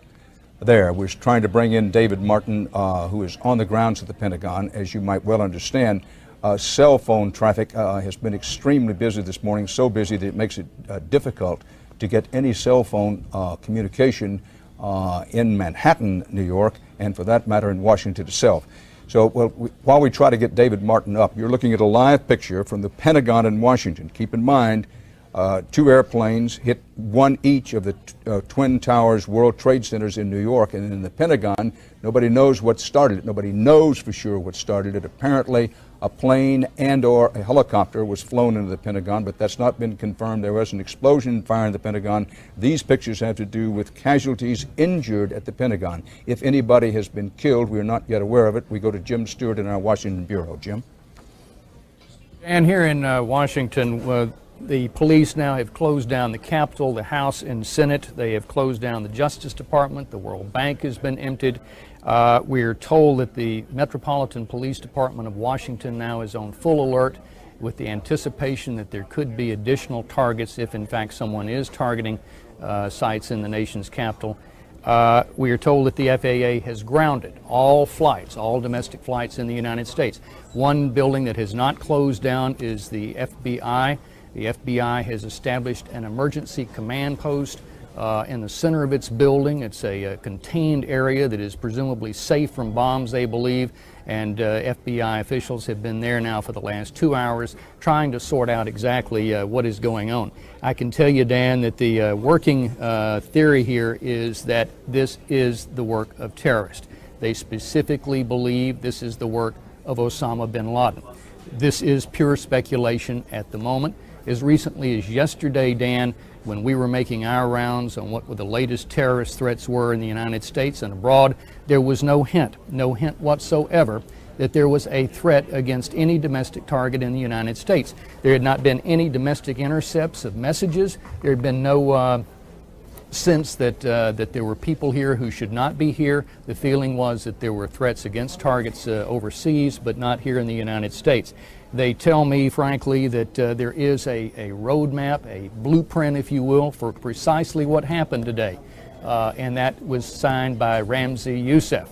This is the bomber who was involved in the World Trade Center originally and who had plans to hijack aircraft and target buildings in the United States, specifically the CIA. Mr. Youssef, of course, was captured by the FBI. He's incarcerated here in the United States. But this is precisely the game plan that was talked out some 7 to 8 years ago by terrorists associated with Osama bin Laden. One note of concern here at the FBI already is that their field office, Dan, in New York is located at 26th and Federal. That is very, very close to the World Trade Center. Judging from the pictures here, my guess is that they have probably been incapacitated themselves and they'll have to move elsewhere in the short term. Dan? Jim Stewart in our Washington Bureau. The top half of one World Trade Center building has collapsed and portions of the building have fallen onto the street below. Now, Mika Brzezinski is in that part of Manhattan where the World Trade Centers are located. We pick up her eyewitness reports now. Mika? Dan, with the collapse now that we witnessed here firsthand, you get a sense there of not only the chaos that is here on the streets of what happened with the two planes that hit the World Trade Towers, but also the depth of the disaster and the loss here of life. I'm sitting here huddled in a small room in PS 89, right near the scene where this school actually has been evacuated right now, and we're huddled by the phone trying to get information to you. And Byron Pitts and I were standing right in plain view of the collapse, and Byron counted 7 people jumping from the building. So you get a sense now of not just the disaster, the visual disaster that you're dealing with and the possibility of casualties, but you get a sense of a massive, at this point, loss of life. There was also mass chaos on the street when this happened. There were crowds of people being held back by police about 2 blocks from the scene, and what we had was just a rampage of people trying to get away, because after that collapse, you can see from the video the plumes, the billowing, the rolling smoke and gases and debris literally flying in the air after the reverberations of the collapse. People just started to run. There were those who were there just to look at it, just to watch what was happening. Some even, into it for the excitement value. And their emotions turned from excitement to complete fear and horror that they too might be hurt in this. And of course, there's the fears for the people who were inside the building, the people who Byron saw jump, but also who was underneath there, who might have been closer to the scene. Because I'm telling you, you hear me? Can you all hear me? We're being evacuated here from the building, and just tell you real quickly, when that collapse happened, if it had been on our side of the building, we would have been covered with that debris. That collapse spread far and wide, and the crowds that were nearby to look at this, I don't think we're far enough from the scene. Now, I'm inside a school, which is 3-4 blocks from where this whole disaster happened, and they were methodically trying to get the kids out of here and get them out of here fast. They saw the rolling smoke and the debris coming toward the school, and it was not just a matter of being, a couple of yards away from it. It was get the kids out of here to a different place and quickly. Get your classes together and get them out of here and meet somewhere else. And they had the intercom system going wild here. Cops were running through the halls, and Byron and I were able to get into a small office here where we could get to a phone. But right now we are in an area that is completely evacuated, and we're talking to the NYPD right now about what to do and where to be at this point. I don't know if they're going to let us stay on this phone, but I will tell you, and I'm sure, Dan, as you've been reporting, 50,000 people work at the World Trade Center complex, and at this point there is a severe fear of loss of life at this point and massive casualties. You've got traffic at a complete standstill, and obviously flights in the area have been suspended. We've got a cop here on the scene. Were you actually here? Were you here when this happened, officer? Yes, I Can you? That it was set on fire. Tell me exactly where you were and what you saw. Can you do that? Okay, the cop right now is working on other things. Sorry about that. We're just trying to get a sense of what happened. I'm sure you've heard a lot of different accounts from different views of this. You've got 2 towers on fire, and now the one that has literally lost a part of the top of the building. And Byron and I were trying to figure out, was it the top quarter of the building, the top 8? It was a massive section of the building. So massive that people who were inside the building, still alive, were jumping. And at this point, what we are dealing with, I'm just looking out a closed door here at the chaos out in the hall here. People are still trying to figure out where to go. They're asking the cops how to get out of here, where's the safest place to go. And what we're trying to do right now is keep a handle on the chaos here, keep a handle on where people are, and we're going to stay on the story. Right now, Dan, I'll throw it back to you. Mika Brzezinski covering at the scene of the Twin Towers of the World Trade Center. If you're asking how many people injured, how many people killed, the answer is we do not know. One portion of one of the Twin Towers of the World Trade Center here in New York has collapsed. Now, American Airlines Flight 11, a Boeing 767, flying from Boston to Los Angeles, is reported by the Associated Press to have reported a terrorist takeover in flight. We have not confirmed that on our own. This is according to the Associated Press. Assumptions can be made all over the place, but the fact is we don't know what airplanes hit the World Trade Centers. We do know that there were 2 separate airplanes not far apart. It's believed that an aircraft of some kind also caused the explosion fire at the Pentagon. Now, there are reports out of Washington at this hour. Keep in mind that the FAA has ordered what in effect is a lockdown on air flights over the United States. Planes in the air have been ordered to land. They don't want any aircraft flying anywhere in the United States if they can keep from it at this moment. And here's the reason. Reports of all kinds are flying around, but there is one report that another aircraft has been hijacked in the eastern corridor. U.S. Air Force fighter aircraft are flying over the White House at this hour. Evacuations of some portions, at least some portions of the White House and the Capitol have been reported over the last hour and a half. But this is a fluid situation, this breaking story situation, and to bring you up to date, the Twin Towers of the World Trade Center have been hit each by one aircraft, one slightly before 9 o'clock, one just after 9 o'clock Eastern time this morning. And a short time after that, this picture you see on the right of your screen emerged from the Pentagon. What happened at the Pentagon, unclear, but there are eyewitness reports that an aircraft crashed into the Pentagon. Obviously, authorities are taking every precaution that they can, and amid this report, the unconfirmed report that another civilian airliner possibly has been hijacked somewhere in the Washington area is leading to yet another series of investigations. The Associated Press now, in a flash, quoting the Associated Press, one World Trade Center tower has collapsed. Period. And let's pause for a moment because given the photographs, the live pictures we have, it's very difficult to confirm that report that a whole tower has collapsed. We're going to stick with the moment, for the moment, with the report that a portion of one of the World Trade Center towers has collapsed. Perhaps that's what the Associated Press means. With me here is Russ Mitchell in New York.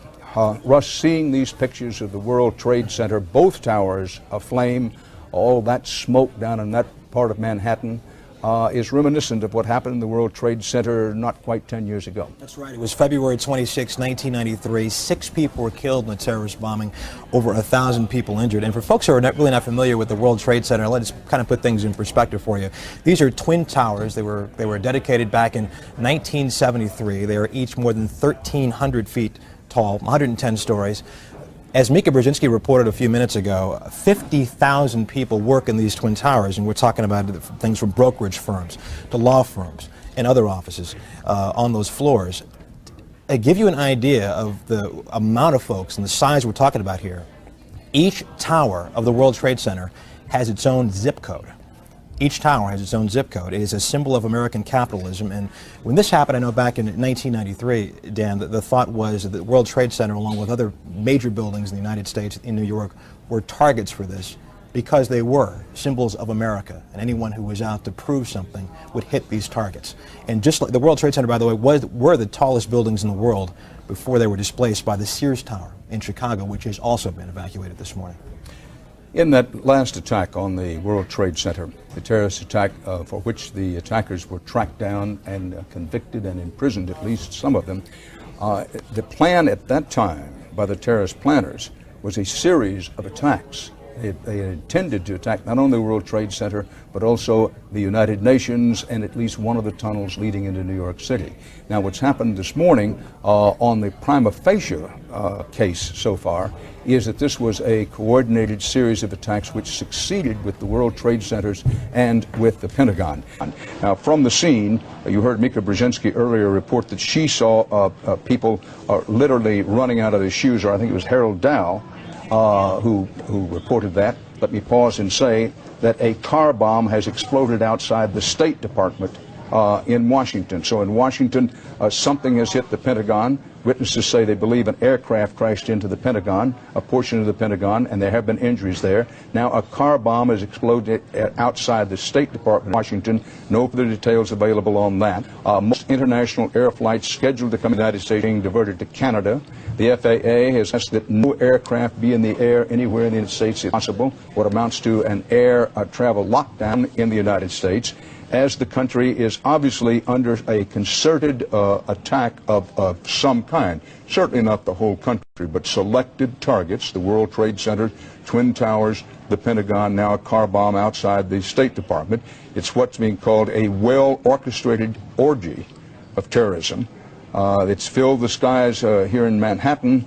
with black smoke and flames, and a portion, at least a portion, of one of the World Trade Center buildings has collapsed. I repeat for emphasis that the Associated Press, very reliable, perhaps the world's most reliable wire service, says that, quote, a tower has collapsed. However, we don't confirm that, and what our eyes tell us is that a portion of one of the towers has collapsed, but perhaps not the tower itself. But at any rate, black smoke, flames, a lot of rumors, certainly some death and destruction, but how much is unclear. There have been injuries at the Pentagon, certainly injuries at the World Trade Center. It's difficult to believe that there are not some deaths connected with the World Trade Center, that some people were seen jumping from windows in the World Trade Center. We go now to Washington. CBS News correspondent Cheryl Atkinson. Cheryl? What I saw regarding the Pentagon this morning around 9:45, headed on the George Washington Parkway, which, as you know, borders the Potomac River on the Virginia side, listening to CBS radio as to what was happening in New York. And I immediately thought about the Washington Monument and the White House, of course, which are always considered possible terrorist targets. And before me, in the direction of the Pentagon, came up a huge, huge white and black plume of smoke that within just a couple of minutes filled the entire sky in that direction.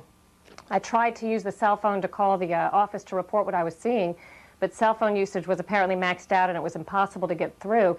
People were pulling off to the side of the road. Some of them appeared to be nervous to be crossing the bridges over into Washington, D.C., which is what a lot of that traffic along the Parkway is doing that time of morning. I didn't see a plane. It must have obviously, if there was one, been flying very, very low before it hit the Pentagon. Didn't hear the noise, even though really I was probably within about a mile of the building. And again, it was just an enormous amount of smoke over at the Pentagon in that direction, filling the sky within a matter of minutes. Cheryl Atkinson in Washington. We now go to David Martin by telephone. David Martin, our Pentagon correspondent, is on the grounds of the Pentagon, is my understanding. David? Dan, I've been standing about 50 yards away from the west side of the Pentagon, which is where this explosion occurred. Portions of that part of the building have now collapsed.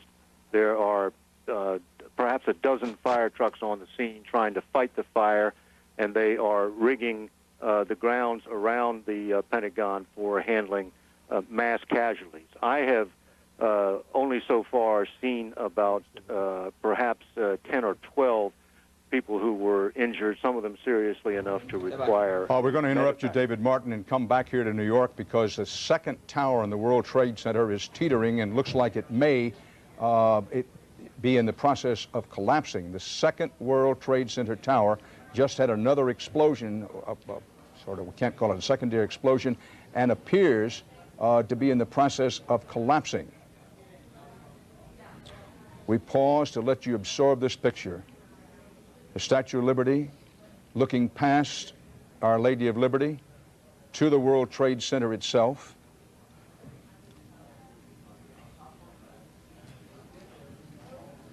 Watch this videotape of the World Trade Center tower.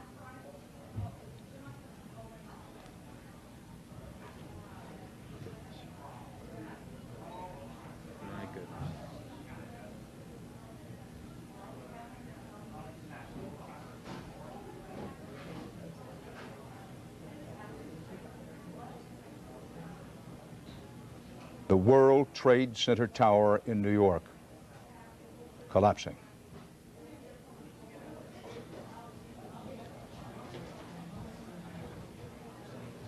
A catastrophe on the tip of Manhattan.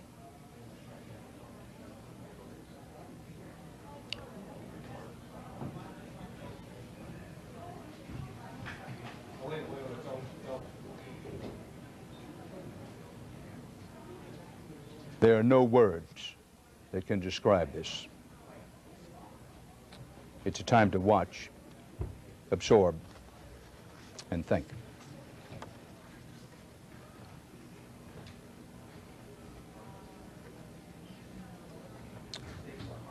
As we re-rack that videotape to show you the scene again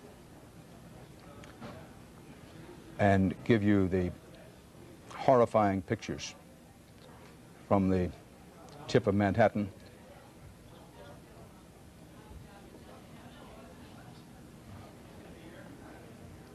This is videotape from just a few moments ago. And what we had hoped and prayed would not happen, could not happen, has happened. New York's World Trade Center, in effect, has been destroyed. The loss of life will be high.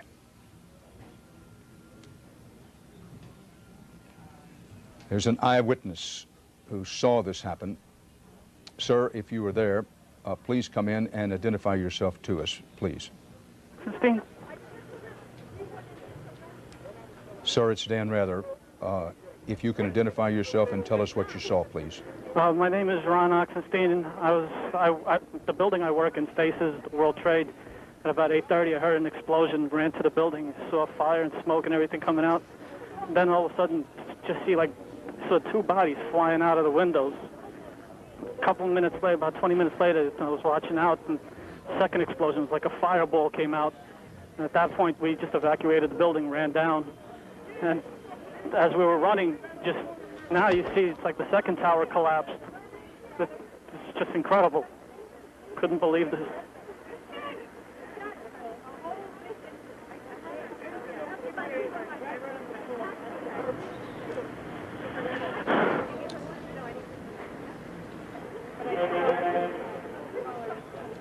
Mika Brzezinski is also downtown, where both towers of the World Trade Center have collapsed. We're now confirming. We mentioned to you earlier, the Associated Press had said that one of the World Trade Center's towers had collapsed, and now the other has collapsed. Dan, can you hear me? It's Mika. Yes, Mika. Dan, I'm sitting here inside PS 89, huddled with about 50 or maybe 100 firefighters, literally covered with soot and debris. I'm also with CBS News correspondent Byron Pitts, who you'll hear from in a moment. We are dealing right now with the aftermath of this second collapse. We were right here, Byron and I, in the thick of things when it happened. It went down. You could hear it, and then you could see people running. I actually was outside the building, this school that's been evacuated. They're actually evacuating the next school as well, Stuyvesant, trying to get people out of the line of fire at this point. I was outside the building where people were wheeling injured victims of this disaster on carts, on paper carts, on box carts, trying to get people away from the scene. And then all of a sudden, Byron and I were looking at each other, and we heard this low rumble. And then you just saw masses of people running, and all the firefighters came inside this building, and they are literally covered, many of them coughing, covered with soot, trying to figure out where to go. One of them said this is like a state of war. We're talking with two of these guys right here. And in fact, let me pass the phone over to CBS News correspondent Byron Pitts. He's got more. Byron. Byron Pitts from CBS News. Officer, your uniform is covered in soot. Can you tell me something just for a second? Don't have time. Don't have time. Now, the tower's collapsed. All guys, yes, the tower's down, but there's people trapped. We got to go back. What's the assignment right now for you? What are you trying to do at this moment? We're trying to get back in there and make sure all the cops, the firemen, and the civilians are out of there. You said you'd been here before.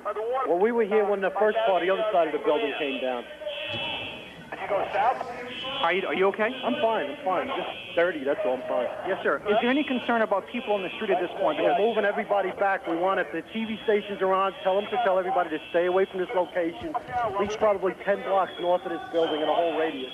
Is there any expectation you'll evacuate? What the condition of the other tower is, so. Yes, sir. So any concern for people on the street at this moment? There are numerous people trapped from what we understand. We have no idea how many. It could be hundreds, could be thousands. Trapped in the building or trapped on the street? In the debris, both. Officer Johnson, thank you so much. I'll let you get back to work. Dan, right now we're at PS 89. We're standing in the hallway. The building is filled up with, beginning to fill up with smoke and soot. There are about, a dozen firefighters in the building at this point. We believe regrouping to go out again. Excuse me, sir. Byron Pitts from CBS News. You're a firefighter. What can you tell me, sir? We're on the air right now.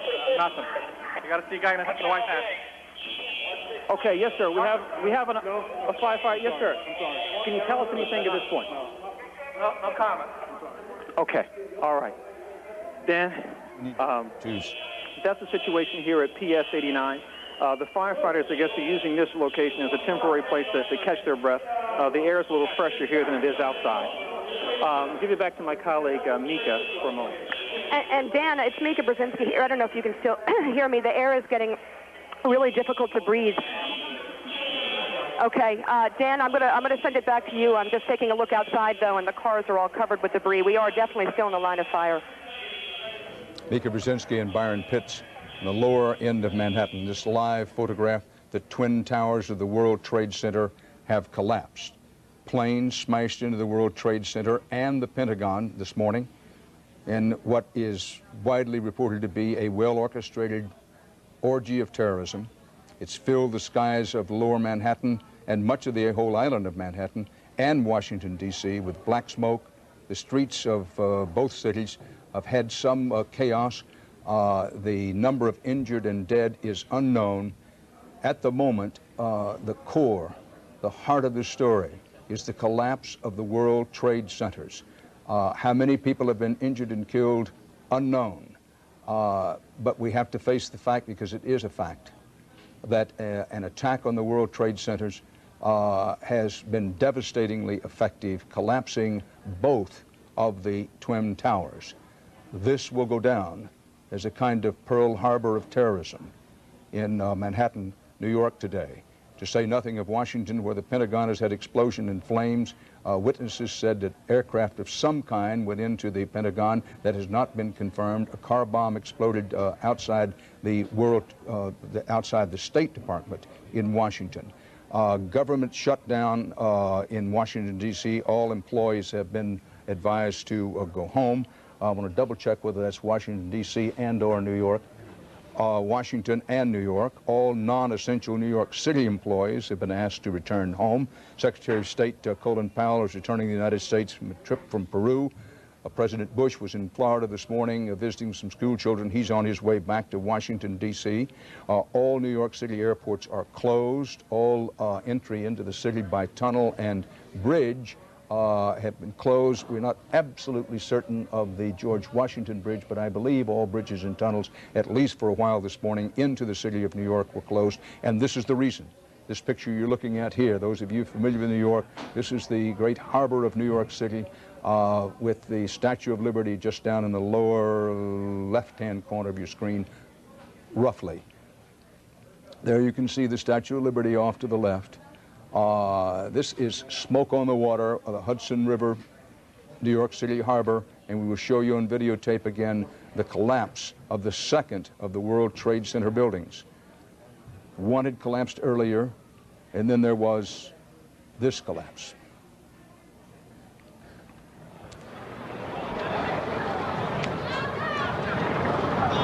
"110 stories down to the ground. There's been a fourth explosion at the World Trade Center. Just reported. Claire McIntyre is an eyewitness to this collapse of the World Trade Center. Ms. McIntyre? Yes. Hi. What did you see? Well, what did you feel? What did you hear? I'm on the 91st floor of Building 1, and I faced the north side, and I was at my computer, and I heard the plane, and then I saw it hit right above us, the 92nd or 93rd floor probably, or even 94. And our whole floor just fell to pieces practically, and we got out though. Everybody in my company got out, and we walked down the stairs, and when we got down to the bottom, it was like a war area. It was just, there were bodies on the ground in pieces, I'm sorry to say, and when we came out, we were walking up the block to get away from the building. And that's when 2 World Trade Center blew up, and we were just in a cloud of darkness, and we had to feel our way to some clearness, and we've been pretty much walking ever since, trying to get north. Ms. McIntyre, if you can stay with us for just one moment, I want to interrupt and say, Dateline Pittsburgh, large plane crashes are reported in western Pennsylvania. The source of this are officials at Somerset County Airport. No further details are available. We've had these large plane crashes reported now in western Pennsylvania, car bomb going on outside the State Department in Washington. No further details on that. Fire and explosion at the Pentagon. Eyewitnesses say an aircraft of some kind possibly went into the Pentagon, and then here in New York, the collapse of these 2 World Trade Center buildings. Ms. McIntyre, eyewitness to what's been happening down there. You said you saw one of the planes as it came into the building. I did. I actually saw it after it was already partially into the building. I saw the wings and the tail. Was it a large aircraft? It looked fairly large. I didn't think it looked as large as I'm hearing it probably was. I thought it was a small jet. It sounds like maybe it was larger than I thought. Well, but you are the eyewitness. I recognize what a horrific scene that the part of the aircraft was already inside the building when you first saw it. That's correct. And did it look to you to be a large airliner? It looked like a small airliner to me. Would you say 2 engines or 4, or would you be able to say? I wouldn't, because that part of the plane was already in the building when I saw it. Ms. McIntyre, you said that, unfortunately, that you saw people who were killed. Yes. Where were those people, and about how many? I saw definitely two bodies in the plaza down below when we got out of the stairwell. And they were walking us through the plaza, I think trying to make us go very quickly so we didn't see anything. But I definitely saw two bodies that were just torn to shreds. Did you hear the airplane as it approached? Yeah, I certainly did. Describe that sound for me. Oh, it was horrible. It was the sound of a jet plane coming right at you. But you didn't see it until it had, in fact, already hit the building. That's correct. What did you think during those moments?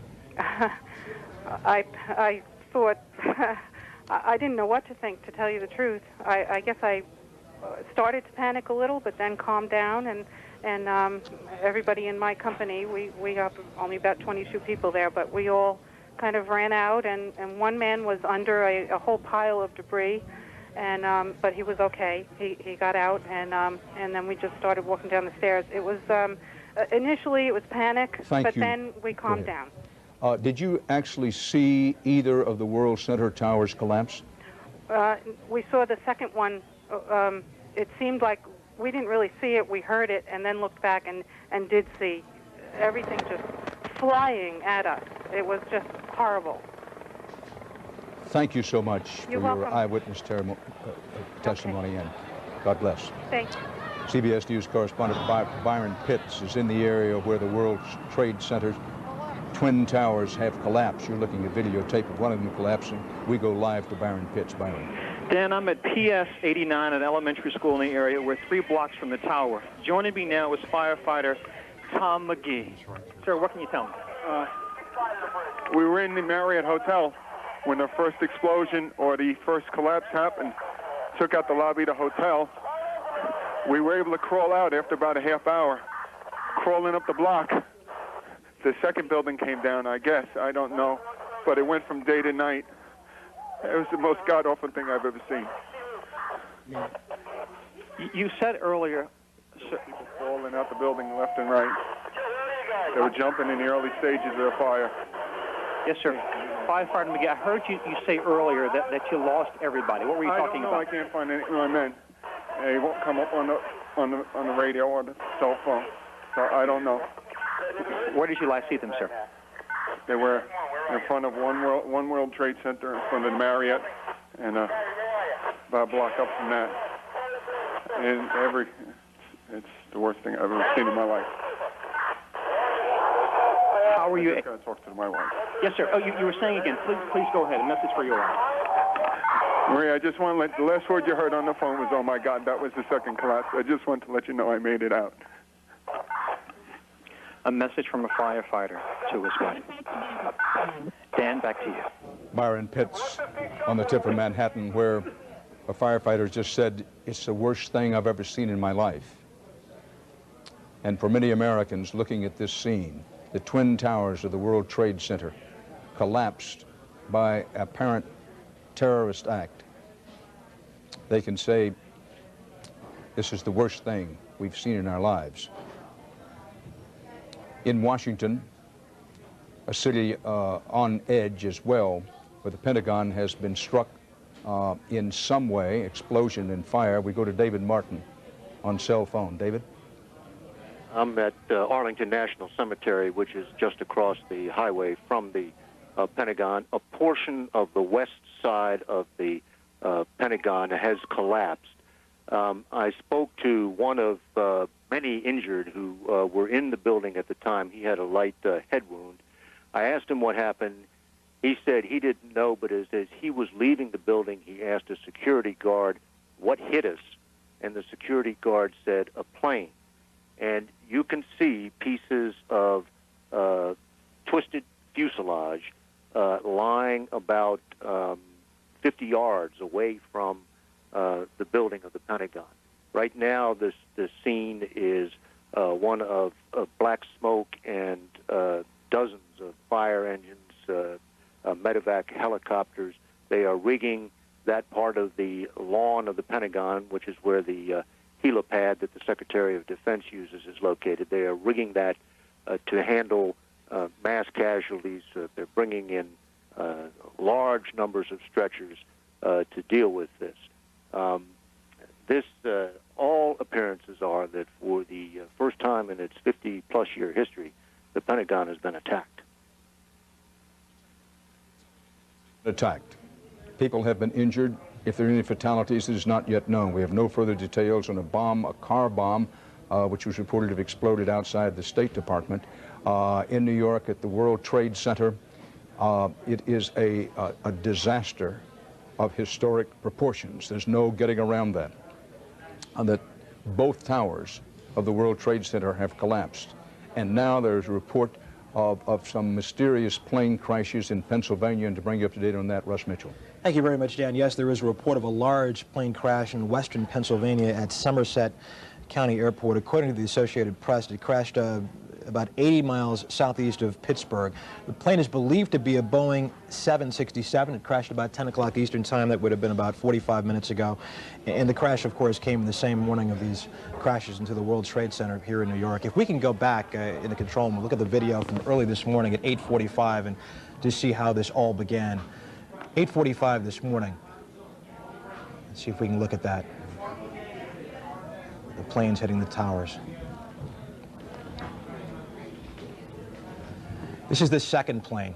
Second plane happened about 9 o'clock this morning. As you can see, it looks like it's coming right into the tower. That'd be Tower 2. In a moment, you'll see an explosion. That was shortly after 9 o'clock. The first crash, you're seeing Tower 1, closest to you, happened about 8:45. There are reports from people in Brooklyn, another borough of the city of New York, about 3 miles from the World Trade Center, saw office paper from these towers come down in their neighborhoods. The impact of these explosions was that great. Russ Mitchell with me at the anchor desk here at CBS News World Headquarters. The picture of the airplane actually flying into the World Trade Center tower. An incredible, indelible scene. And then the videotape, which we've played from time to time, of one of the towers itself collapsing. Bridget Foley is outside St. Vincent Hospital here in New York, where some of the injured have been brought. Bridget? Hi, Dan. I'm at St. Vincent's Hospital in Lower Manhattan, below 14th Street. It's a level 1 trauma center. Hundreds of the wounded and critically wounded are expected to arrive here in the coming hours.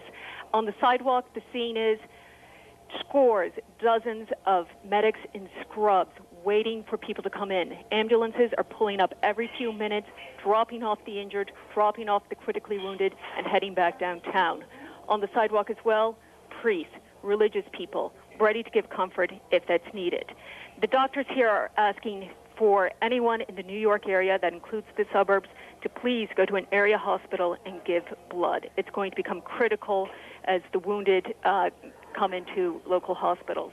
Also, one of the other big worries here is smoke inhalation. We've already seen dozens of people come in on ambulances, covered in debris, barely able to get onto the gurney or into a chair. It's a very disturbing scene.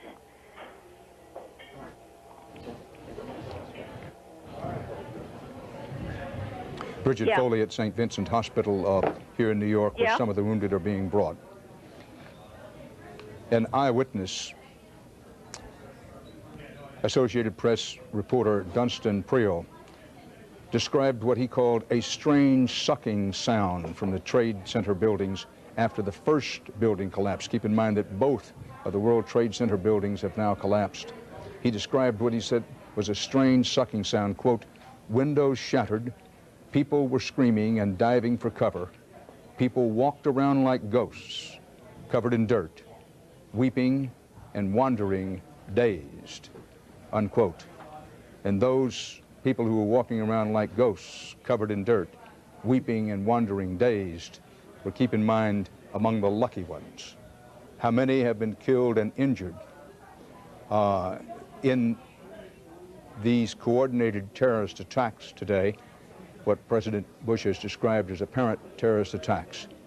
The total number of killed and wounded, we simply do not know. Now we have an eyewitness who saw the World Trade Center building collapse. Tom, tell me, first of all, catch your breath and tell me what you saw, what you heard. I heard the plane go over. I was having coffee outside and downtown, and then heard the crash, and the first reports were that it was a plane. So I headed down there just to, try to hitch up with a crew or something, and found a cameraman from Merrill Lynch who had his camera out, so he was shooting pictures, and between us we were able to stay outside of the police lines and record some of the awful people jumping from that building. It was awful. The building that was most engulfed was the front building, and it was really on fire, Dan.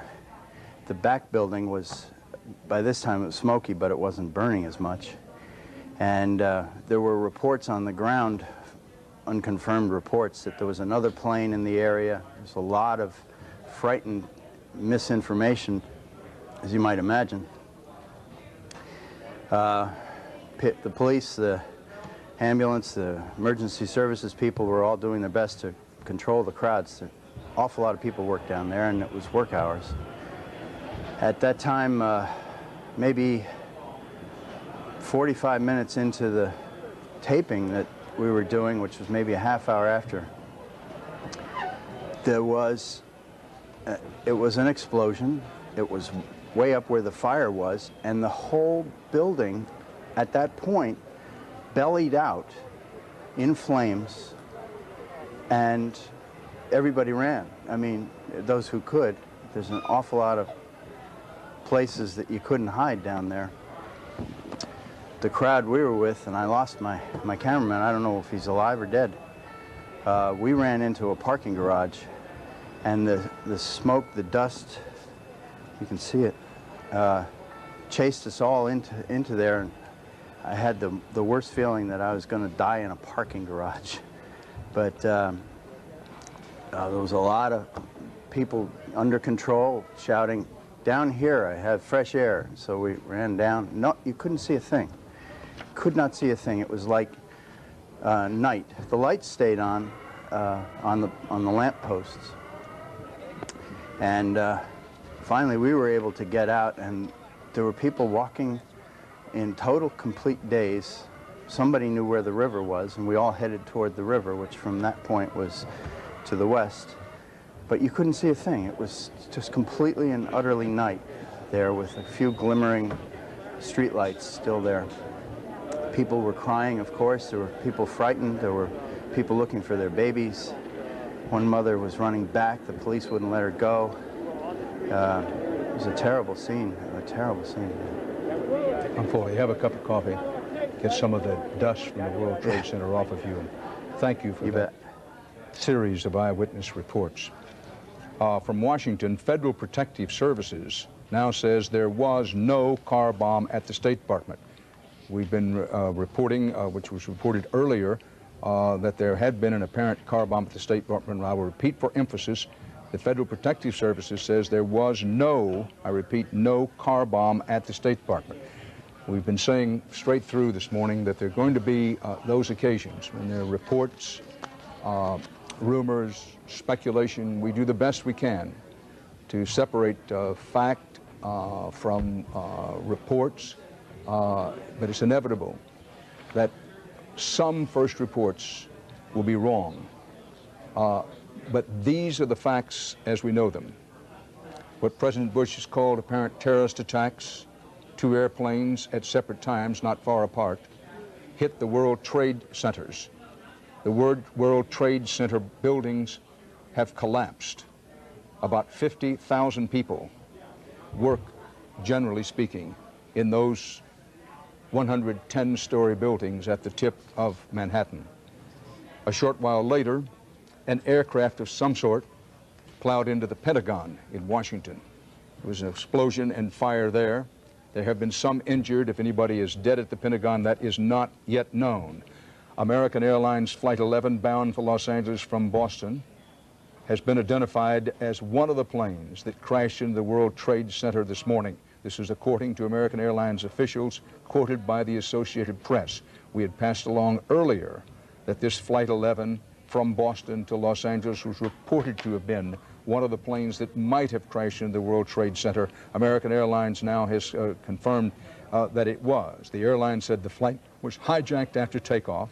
The number of passengers on the plane could not be immediately determined.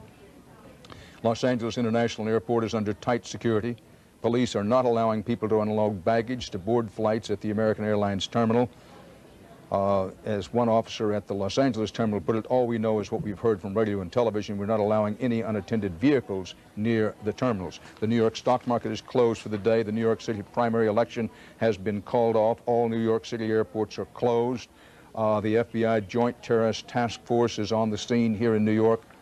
An absolutely horrific scene here in New York where the World Trade Centers, both of them, have collapsed. And we go to Jim Stewart in Washington, where the Pentagon has also been hit by an attack. Jim? Dan, we've just received word from the FBI that a United Airlines flight has apparently crashed at Camp David, the home of, or the retreat of the president. We have no word on casualties. The FBI tells us only that they have a report from the FAA that they are trying to confirm that a United Airlines flight has crashed in the vicinity of or at Camp David. Dan, the situation in Washington right now, frankly, as you can imagine, is a bit confused, but I can tell you that they are giving a great deal of thought right now to what they're calling continuity of government. They are frankly trying to decide where to take the president once he lands at Andrews Air Force Base, and they're trying to decide what to do with Congress, that they need to be possibly evacuated from the city. They have coordinated so far with the FEMA, the Federal Emergency Management Organization, which handles major disasters, and they are anticipating that FEMA will take overall command of this as if it were a weapons of mass destruction attack on the United States, a scenario that they have played out many times here before. Now, I want to stress that thus far, they don't have a clear plan, but the notion here is that the heads of state, the heads of government, the primary officials of the United States should be removed, apparently, from Washington, D.C. to a safe location. And the first priority, obviously, is the president. Only moments ago, when I was speaking with the FBI, the thought there was that he would possibly go to Camp David. If this report is true from the FAA by way of the FBI, that would now appear not to be a plausible alternative. Where to take Congress, since that the House and Senate now have been evacuated, is also a question for them to decide. Quite frankly, they acknowledge they're having a great deal of problems because of the shutdown on our own commercial aviation system. They're having problems getting people into location to respond to these incidents that we've been watching all morning in New York and now apparently in other parts of the country as well. So they're going to be turning to the military for some alternative aviation resources, and quite frankly, they're encountering a problem, they say, with a collapse of the infrastructure and the telephone company. everybody is trying to call home and see how their loved ones are doing. And quite frankly, that's overloaded the circuits, and it's affected the government's ability to do business as well. I wish I had more detail for you, Dan, but as you know, these events are unfolding as we speak, and that's all we have at this point from Washington. Dan? Jim, about this report that a United Airlines plane has crashed into Camp David, Maryland, the presidential retreat just outside of Washington. Repeat the source on that for our listeners and viewers, please. The source of this information is an FBI official in Washington who says that he has been informed by the FAA, has not confirmed it himself, but has been informed by the FAA that a United Airlines flight, he says it's United Airlines Flight 93, has crashed into the vicinity of or at Camp David. Dan, I will tell you one other thing, too, that the FBI and terrorist experts here have immediately noted, and that is today, September the 11th, is the anniversary of the Camp David Accords, signed at that historic location after weeks of negotiations between the Arabs and the Israelis, and of course has been a thorn in the side of both parties now for some years, and a source of great consternation.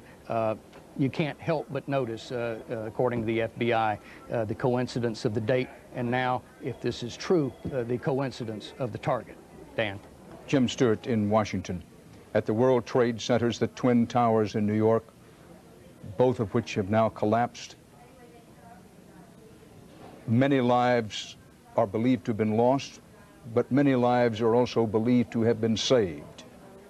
It will be hours, perhaps many hours, before we have anywhere approaching a clear picture on the loss of life and the number of people injured in the collapse of the Twin Towers of the World Trade Center. At the Pentagon in Washington, we know there have been injuries. There have been no reports of fatalities as yet in what is believed to have been an aircraft of some kind. David Martin, who's on the scene, said he saw the twisted remains of what appeared to be the fuselage, and that would indicate a fixed-wing aircraft, although early reports from one eyewitness indicated that perhaps a helicopter had gone into the Pentagon. The truth is that very few facts are known about the attack on the Pentagon. What was described as a large plane is reported to have crashed near Somerset, Pennsylvania.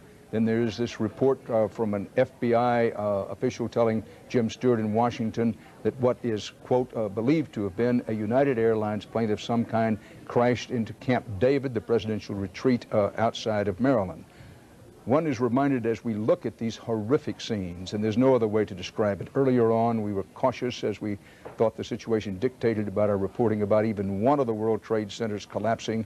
We quoted the Associated Press saying that one had collapsed, and then we literally saw on the screen the second one collapse, and both of the World Trade Centers have been collapsed in this almost unbelievable attack. The late Edward R. Murrow said, "No one can terrorize a whole nation unless we are all his accomplices," quote unquote. Something to ponder as we size up this situation, which may not be over. The picture that emerges, at least the initial picture, is one of a series of coordinated terrorist attacks. Do we know that for a fact? No, but the evidence at hand strongly indicates that that's what's happened. That an American Airlines plane on a flight from Boston to Los Angeles, according to American Airlines, is one of the planes that was hijacked and was crashed into the World Trade Center. Exclamation point, pause. If someone wrote it in a novel, it might be considered just a little beyond belief. Believe it, it happened this morning, according to American Airlines. The second aircraft that crashed into the other World Trade Center building, we've had various descriptions of it. No one knows where it came from or what it was. Mika Brzezinski is on scene in downtown New York. Come in, Mika. Dan, we're 3 blocks from the scene, and we saw it all after the first 2 hits. We saw the explosion and also the collapse of the tower. I'm with Deborah Bond and her 12-year-old son, Duran. Deborah is a cook at PS 234, just across the street from here. She, too, is 3 blocks from the scene of this disaster, and I'm sure you've gathered by now that is way too close to the scene when this was all going down, because the soot and debris literally came upon us. If I walk outside the school right now, I am walking in 4 inches of soot and debris.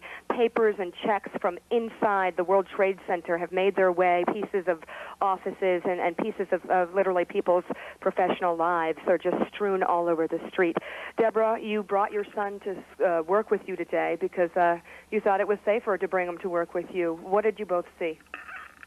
We saw the building on fire. I was working in the kitchen and I heard an explosion, so I ran over to the building, and I didn't know what it was. I thought it was a bomb at first, and then people was yelling, "No, it was a plane. It was a 2-engine plane." Just went into it, and I couldn't believe what I saw.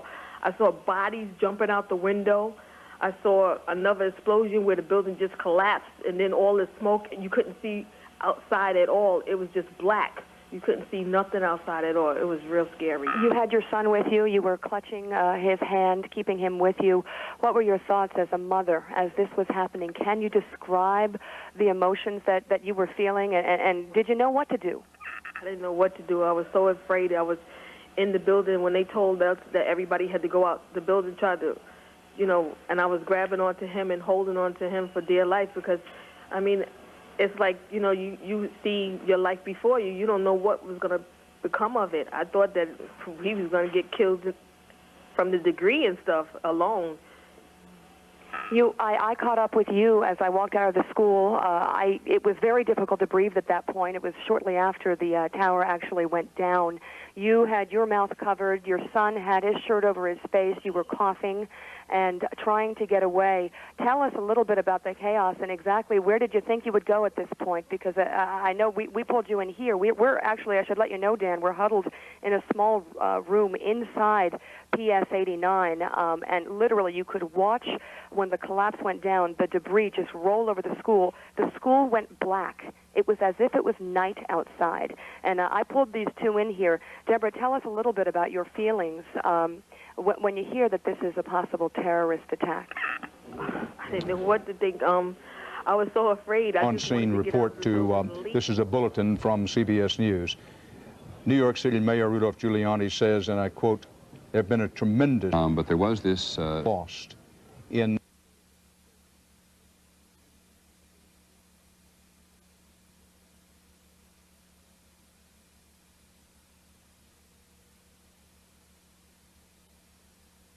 But we're going to right now go to Jim Stewart in Washington as we look at these horrific pictures from the World Trade Center. We go to Washington. Jim Stewart. Dan, some details are starting to come into focus now. First, an update on the attack on the Camp David vicinity.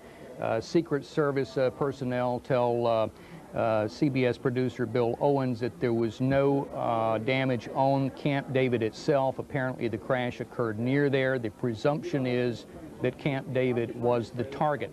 Now, we are given some information now by federal law enforcement authorities about the sequence of the hijackings today that have led to these incidents. We are told, and Dan, I have to stress this is sketchy information, but we are told that there were 4 hijackings. The detail that we've been given thus far on those hijackings is American Flight 11, which is described as a 757 from Boston to the West Coast, United Flight 175 out of Dulles International Airport outside of Washington, D.C., American Flight 77 from Dulles to Los Angeles, and United Flight 93, which apparently was from Newark en route to San Francisco. Now, the only firm information that the FBI has shared so far is that the United Flight 93, is apparently the aircraft that went down in the vicinity of Camp David. It is believed, they say, that it is American Flight 11, and I believe this has been reported already by CBS. American Flight 11 the 757 aircraft from Boston, was one of the 2 aircraft involved in the World Trade Center. It is not clear where the other 2 aircraft crashed, but it is confirmed, the FBI says, citing the FAA, I should add, that these are the 4 aircraft that have been involved in the hijackings were involved in the crashes today. One other significant piece of information, Dan, is apparently there is and has been some communication from the aircraft after they were hijacked. We are led to believe that the FAA has recordings of some message, some communication from the aircraft before they crashed and into these targets. There is still no word, Dan, on what the continuity of government, and I hate to use such an official phrase here, but it's the only one that's been thrown at me so far by federal authorities, but what the continuity of government is going to be, and there's a great deal of talk, a great deal of concern here about that, because, as you can imagine, people are quite at loose ends here in the nation's capital, and they want to ensure that the continuity of government stays in place. Therefore, they're trying to decide where does the president go once he lands coming back from his trip, I believe in Texas. He will land at Andrews Air Force Base. We believe the plan had been that he would go to Camp David. That appears not to be the case any longer, but we don't have any confirmation of that. And then there's the question of what do the cabinet officers do, and what does the House and Senate do? The White House has been evacuated and is still considered by law enforcement a potential terrorist target. The president cannot go there. The same is true for Capitol Hill. The House and Senate cannot go there. The Justice Department has been evacuated except for some key personnel. The only major federal building that I can find, Dan, in the city of Washington right now that is up and running and apparently handling this situation is the Federal Bureau of Investigations, what they call their SIOC room, their Strategic Information and Command Center. Normally, there would be a war room and a situation room, I should say, at the Pentagon. But the Pentagon has never been attacked before in the history of this country and is not in a position, apparently, to coordinate events there now. So much of what's happening in terms of a response to these events is being coordinated out of the FBI. That's all we have at the moment from here, Dan. And quite a bit, Jim Stewart, and thank you for that. Jim, if you can have somebody put up, I hate to give you instructions on the air, put up a graphic of the flights that have been identified as flights that were hijacked this morning. There'll be an awful lot of people interested in that, and we'll try to put it up on screen. 4 airplanes are now believed to have been hijacked. 2 of them, well, let's say 2 aircraft crashed into the World Trade Centers and collapsed both of the World Trade Centers, with what New York City Mayor Giuliani now says has been a, quote, tremendous loss of life. Canada has now shut down all of its airports. And let's pause as you look at these devastating pictures. There's no other word that comes to mind of this scene at the tip of Manhattan, in sight of the Statue of Liberty. A successful attack on the World Trade Centers, collapsing both buildings. Now quickly, here's what's been happening. Just before 9 a.m. Eastern Time, a plane crashes into a tower of the World Trade Center in Lower Manhattan. Then shortly after 9 a.m., a second plane crashed into the second tower of the World Trade Center. President Bush, on a trip to Sarasota, Florida, called the crisis, quote, an apparent terrorist attack and, quote, a national tragedy, unquote. Then an aircraft of some kind crashes near the Pentagon. We've been saying that it hit the Pentagon. The Associated Press says near the Pentagon, but somewhere at the Pentagon an aircraft crashed just outside of Washington, across the Potomac River from the capital, of course, in Northern Virginia. That was about an hour after the attacks in New York. Government buildings in Washington, including the Capitol and the White House, were evacuated. Officials cited a credible threat of a terrorist attack as the reason for the evacuations. Then the Federal Aviation Administration shut down all aircraft takeoffs nationwide. Shortly after 10 o'clock Eastern Time, one World Trade Center tower in New York collapsed. This was about an hour after being hit by the plane. In the early going, it looked like only part of the building had collapsed, but it turned out that one trade center collapsed shortly after 10 a.m. American Airlines reported that one of its planes that crashed into the World Trade Center was American Airlines Flight 11 hijacked after takeoff from Boston en route to Los Angeles. Then senior law enforcement officials said car bomb, and a car bomb had exploded outside the State Department in Washington, D.C. That was senior law enforcement officials. But then later, Federal Protective Services denied any car bomb attack had occurred outside the State Department. So that remains unclear at the moment, although the latest information is there was no car bomb. Financial markets suspended trading in the wake of the attacks. Officials at Somerset County Airport in Pennsylvania say, quote, a large plane crashed in western Pennsylvania about 80 miles southeast of Pittsburgh. That was at about 10 a.m. Eastern Time. And then at 10:28 a.m. Eastern Time, the second tower of the World Trade Center collapsed. Then there was a fourth explosion. A fourth counted big explosion rocked the collapsed remains of the World Trade Center. That was at about 10:38 a.m. Eastern Time. Authorities across the country have gone on alert, tightening security at strategic facilities and evacuating high-profile buildings. That included some in Chicago, tall office buildings, including the stock commodities exchanges were evacuated in Chicago. And Securities and Exchange Commission says all financial markets are closed for the day. Now, Dateline London, Saudi dissident Osama bin Laden warned 3 weeks ago that he and his followers would carry out an unprecedented attack, that was his quote, on U.S. interests for its support of Israel. And an Arab journalist with access to bin Laden said today that bin Laden was, quote, almost certainly, unquote, behind the attack on the World Trade Center in New York. But of course, that is his opinion. We go to CBS News Chief Washington correspondent Bob Schieffer in Washington with details on what's happening to make sure that the government is steady from the top and remains in command and in a steady, paced command, calculated command throughout the day. Bob?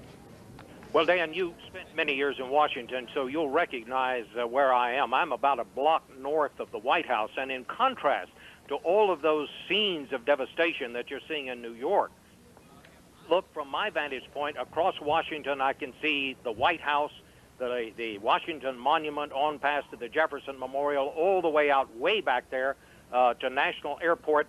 This is almost like a city that is deserted because the White House has been evacuated, the Capitol has been evacuated, the Executive Office building next to the White House has been evacuated. Now, beyond the Executive Office building, which is that rather unusual building which is just to the right of the White House, you can still see, Dan, in the background smoke. Now, that is the smoke that is coming from the explosion that took place earlier today at the Pentagon. Washington is, I've never seen the city in quite the mood it is right now, Dan, because in contrast to these scenes where, which have obviously been blocked off, the only people you'll see moving from here to National Airport, and there no aircraft are taking off. The only people that are moving at this point are the security people who are atop the White House. But, of course, the White House itself has been evacuated. But as you come into this area, the streets of Washington are filled with people. Many offices, many private businesses have closed for the day. People are out in the streets, and they are, I would describe the mood this way. If these terrorists, Dan, wanted to get the attention of the United States, they have gotten it. And I must say, I think back to that line that one of the Japanese admirals said after the attack on Pearl Harbor. He said, I fear we may have awakened a sleeping giant. From what I can tell and from what I talk to people on the streets, the American people will not allow this to stand. This is a mood we're seeing on the streets of Washington that I have not seen in a long, long time. Now, to bring you up to date on some of the details, all of the government buildings have been evacuated. Members of the Armed Services Committee up at the Capitol have been called to a briefing. We know not where or how many people are being briefed. The Union Station, which is the railroad station here in Washington, it has been evacuated.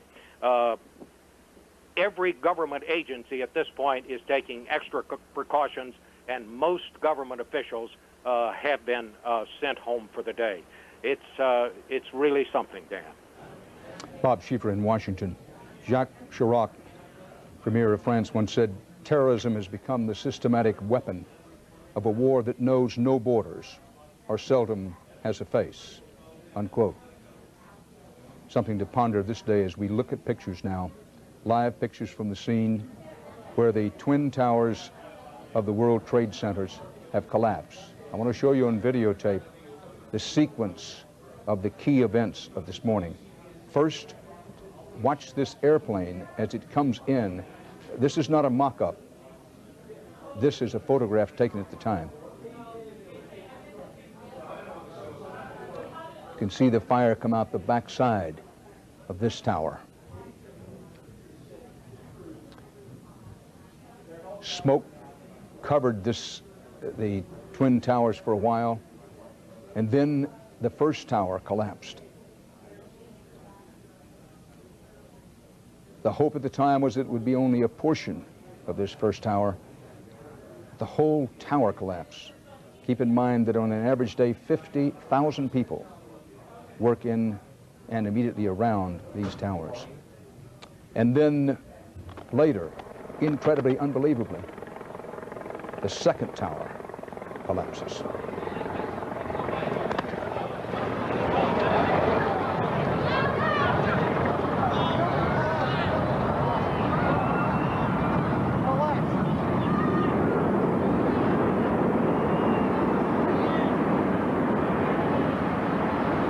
Before those towers collapsed. And as they collapsed on the ground in the immediate vicinity of the World Trade Centers, of course there was chaos and confusion and, yes, some panic. Some people in desperation were seen leaping from the towers before they collapsed.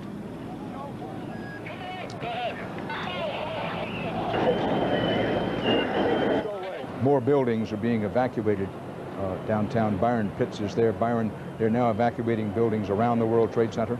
Yes, Dan. We're about 3 blocks away from the World Trade Center at PS 89, a public school here. A few minutes ago, firefighters running full tilt evacuated the building next to this school, screaming there's been a bomb or a gas leak. No one knew for sure. Everyone just ran as hard as they could. Dan, mark this down, 9:29. Standing a few blocks from the World Trade Building, that was the moment, it seemed to me, it went from shock to horror. That was the time when people on the street where I was standing, we saw the first person jump from the building. And at that moment, it went from being just an awful, bizarre scene to realizing that the human lives were being taken. Joining me now is Julio Chavez, who works here at the school, PS 89. Sir, tell me what you saw. Well, basically, I saw just a whole bunch of smoke, fire, and like 5 minutes later, I saw another plane hit the building and a whole bunch of people run. I mean, it was like mass hysteria. It was just craziness, and I was just shocked. I didn't have no words for nothing. And did you see any of the people who were injured from your vantage point? No, you could see a couple of people falling from the building. That's about it. I couldn't see nothing else. Julio Chavez, thank you so much, sir. And so, Dan, that's the situation here on the ground. I walked around outside a few minutes ago, and the soot in some places is almost ankle deep. You can see, and we're 3 blocks from the building. There, you can see pieces of burnt paper on the ground. I picked up a package of papers that looked like payroll checks. They were all checks written from a bank inside the World Trade Tower building, as well as going to employees at a building there. So one can only assume it was blown, those, at that point, 5 blocks from the building to where I'm standing. You've described it, Dan, mass chaos here. We've seen firefighters cry. I talked to a police officer. She had tears in her eyes. I asked her if she was okay. She said no. She told me her sister works in one of those buildings. She, like so many people, have loved ones. They don't know where they are right now. Dan. Byron Pitts, speaking from this live, from the scene, and this is a live photograph of the tip of Manhattan. What President Bush has called an apparent terrorist attack, a series of attacks on carefully selected targets in America. Not all of Manhattan, much less all of New York City, is in flame and smoke, but a great deal of it is. There's no ducking, no dodging the fact that this attack on the World Trade Center, both buildings, has been devastatingly, horrifyingly effective from the terrorist point of view. Now, 4 airlines are reported to have been hijacked this morning. One of them, an American Airlines Flight 11 from Boston to Los Angeles, is said by American Airlines to be one of the 2 planes that crashed into one of the World Trade Center buildings earlier this morning. We're trying to confirm. We You know, we'd rather be last than be wrong with something. So we're trying to confirm what flights were hijacked.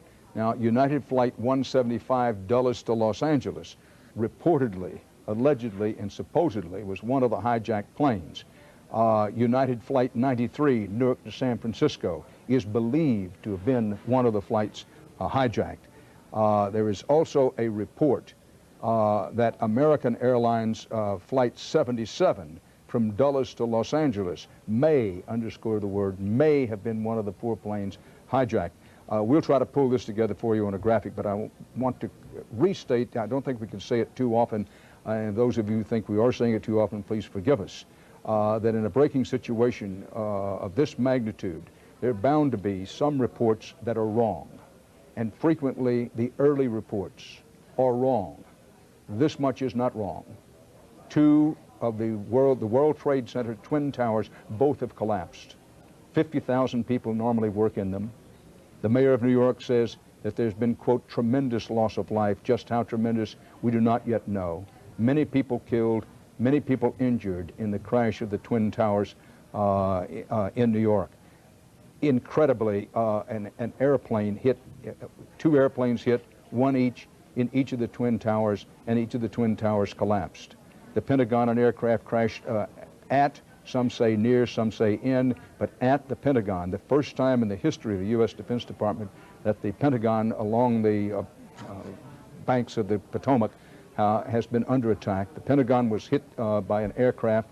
There have been injuries there. If there have been any loss of life, we do not know it. There's confusion about whether a car bomb went off around the State Department. The latest word from Federal Protective Services was that previous reports were wrong, that no car bomb went off. Jim Stewart has confirmed with the FBI that an aircraft of some kind crashed near, if not at Camp David, the presidential retreat in Maryland. Whereas President Bush, at last report, he was on a flight, of course on his Air Force plane, from Florida to Washington.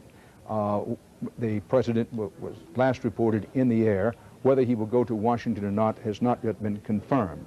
In downtown New York, we have another eyewitness on videotape. The picture you are seeing is live of the collapse of the Twin Towers. This eyewitness is on videotape. I looked up and I saw the second plane hit.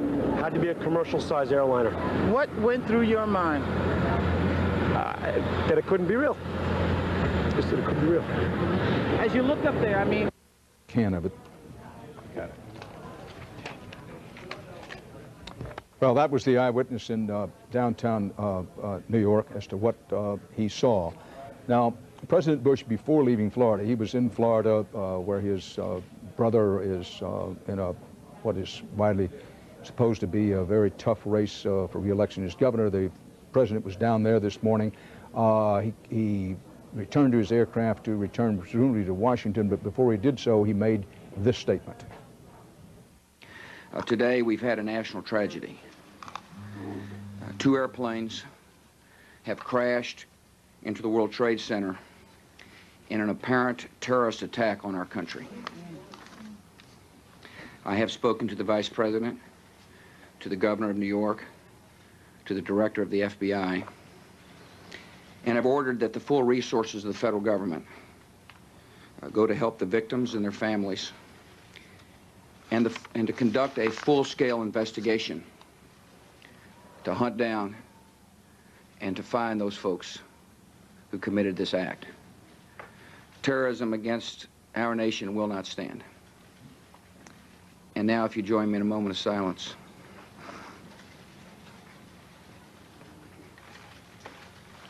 May God bless the victims, their families, and America. Thank you very much. President Bush on videotape in Florida. We go back to live picture. You're looking just past the Empire State Building, a majestic building just to the right of your screen, and then beyond the black smoke. And let us pause for just a moment here to let you think about what the President just said and about what's happened in our country and to our country on this day.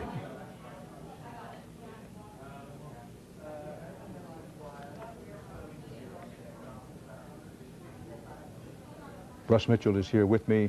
Russ, telephone service, particularly in these areas of the Northeast, such as New York and Washington, is sporadic at best. That's right. The phone company is advising folks in the Northeast to stay off the phone if you possibly can. If you were calling someone in the Northeast and you get a circuits are busy signal, as I got a few moments ago when I tried to call a source in Washington, the word is don't panic. The circuits are busy. It's going to be like this all day. If you're using a cell phone in the Northeast, it is very unlikely, we are told, you're going to be able to get out. And that's going to be the case for the rest of the day. Russ Mitchell, we go to Washington and Jim Stewart. But Jim, just before I turn the mic over to you, that the leadership of the Congress, the United States Congress, both House and Senate, reports that they are now in, quote, secure positions.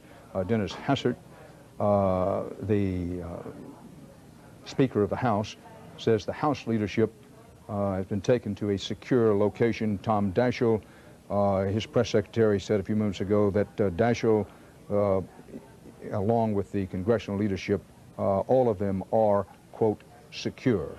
Jim Stewart. Well, Dan, as bizarre as it sounds, the government here, the pieces of it that are working and up in the buildings that are still occupied, are dusting off plans that this country made in the event of a nuclear attack. I mean, it is that serious. It is that serious in their minds that they have implemented the plans that would go into effect had there been a nuclear explosion, a terrorist nuclear explosion, or an attack by a foreign nation on this country. That means essentially that that you could see the military become involved in keeping a hold on things here in the nation's capital. We certainly haven't had that. Don't want to suggest that that's going to happen. But these are items that are being discussed. Specifically, where does the president go to continue his chain of command, his position in the chain of command? We've already heard now that some members of Congress have been relocated. In the past, that would have been to a location in West Virginia. I don't think that's the case any longer. There are secure places, though, outside the Capitol that presumably are being used. In terms of what the FBI has picked up on thus far, to repeat, they believe that there were at least 4 hijackings of commercial aircraft. An American Airlines flight out of Boston, a United flight out of Dulles, an American flight out of Dulles, and a United flight out of Newark. The flight out of Newark is the one that is believed to have gone down in the vicinity, not directly owned, but in the vicinity of Camp David. 2 of the others, Dan, are believed to have struck the World Trade Center there in New York. It is still unclear to the FBI precisely what they're dealing with there at the Pentagon. David Martin, of course, is on the scene and has reported of the casualties and the obvious damage to the building. Collaterally, I'm told, that is impacted on the Pentagon's communications ability, and right now the command center, if you will, for the nation's response to this attack is being run out of FBI headquarters at 10th and Pennsylvania. That building has not been evacuated. Justice Department across the street has been. Already, I would tell you that national security experts on Capitol Hill and those who advise the chain of command of this nation are talking of how do we retaliate. But the question is, retaliate against who? It is entirely too early to say who is responsible for this. That hopefully will sort itself out in the time to come. I will tell you, though, it is openly being speculated on in the United States security apparatus that Osama bin Laden is the only person who had the apparatus, the money, and the desire to pull off what he did. They are also pointing, Dan, as we said earlier, at the coincidence here of this date. And dates are extremely important in the terrorist world. Sometimes they escape the notice of the American intelligence. Obviously, this one did. We've been caught flat-footed, in the words of one senior official. But September the 11th, 1978 was the signing of the Camp David Accords, which has long been a matter of dispute and notation in the Islamic world. There is also a recognition among federal law enforcement officials that the attack on the World Trade Center is something that had to be expected, in the sense that it is the only target that Osama bin Laden and his organization have said would be a primary target in the United States as the symbol of this nation. And it was, of course, in 1993 that it was attacked, Dan. Jim Stewart in Washington. Dateline New York, a police official speaking on condition of anonymity says that the number of trade center casualties still unknown could be, quote, in the thousands. In the thousands.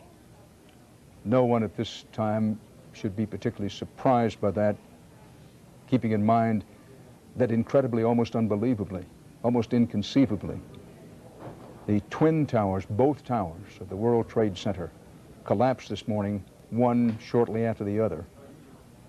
And having said that 50,000 people on your average day work in those towers, it should come as no surprise that a police official says that the number of trade center casualties still unknown could be, you may want to mark that word, could be, quote, in the thousands, unquote. Now, as we said earlier, unquestionably, many lives have been lost in this attack.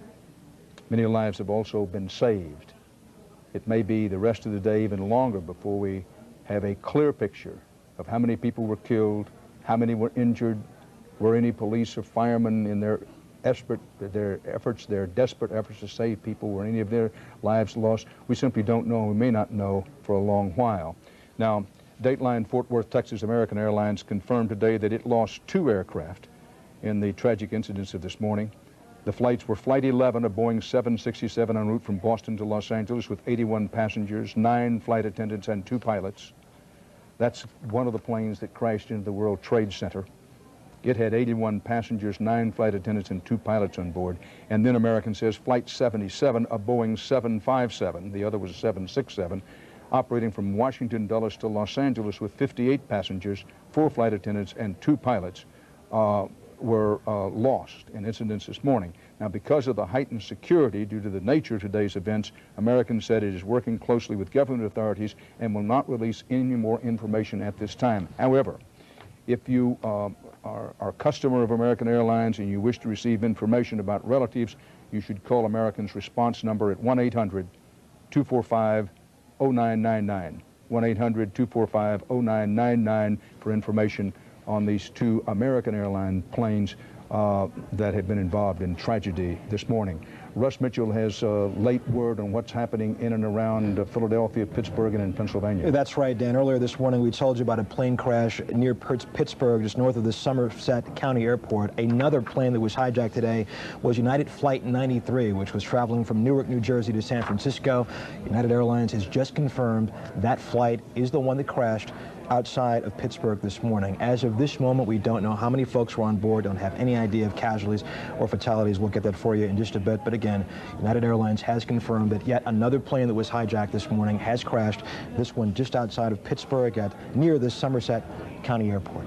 And some of the monuments and principal buildings in Philadelphia, we were told earlier, had been shut down as a security measure. That is right. Those shut down about 2 hours ago, and they are expected to be closed the remainder of the day. We go to John Roberts in Washington. John? Well, Dan, the Secret Service, as you can imagine, has activated its emergency plan. It's a plan that has been activated in stages prior to today's numerous events. One time that it was activated was when that small plane crashed on the south lawn of the White House. At about 9:40 this morning, the Vice President was evacuated from his office at the White House. Destination unknown. This is being kept very tightly under wraps at this point. The President, who was in Sarasota, Florida this morning for an educational event, also en route to destination unknown. But CBS happens to be traveling in the tight pool with the President today. We have one of our camera crews and one of our producers aboard Air Force One, and I'm certain that just as soon as the administration allows them to disclose whatever location they may be traveling to, we, as the other networks will hear from them in a prompt fashion. What we know at this point, Dan, is that the White House has been evacuated, as has the old executive office building, and a cordon of about 2 blocks has been set up around that building. There was obviously an imminent threat after this other explosion at the Pentagon earlier this morning. As to whether or not the White House itself was specifically targeted, no one will say.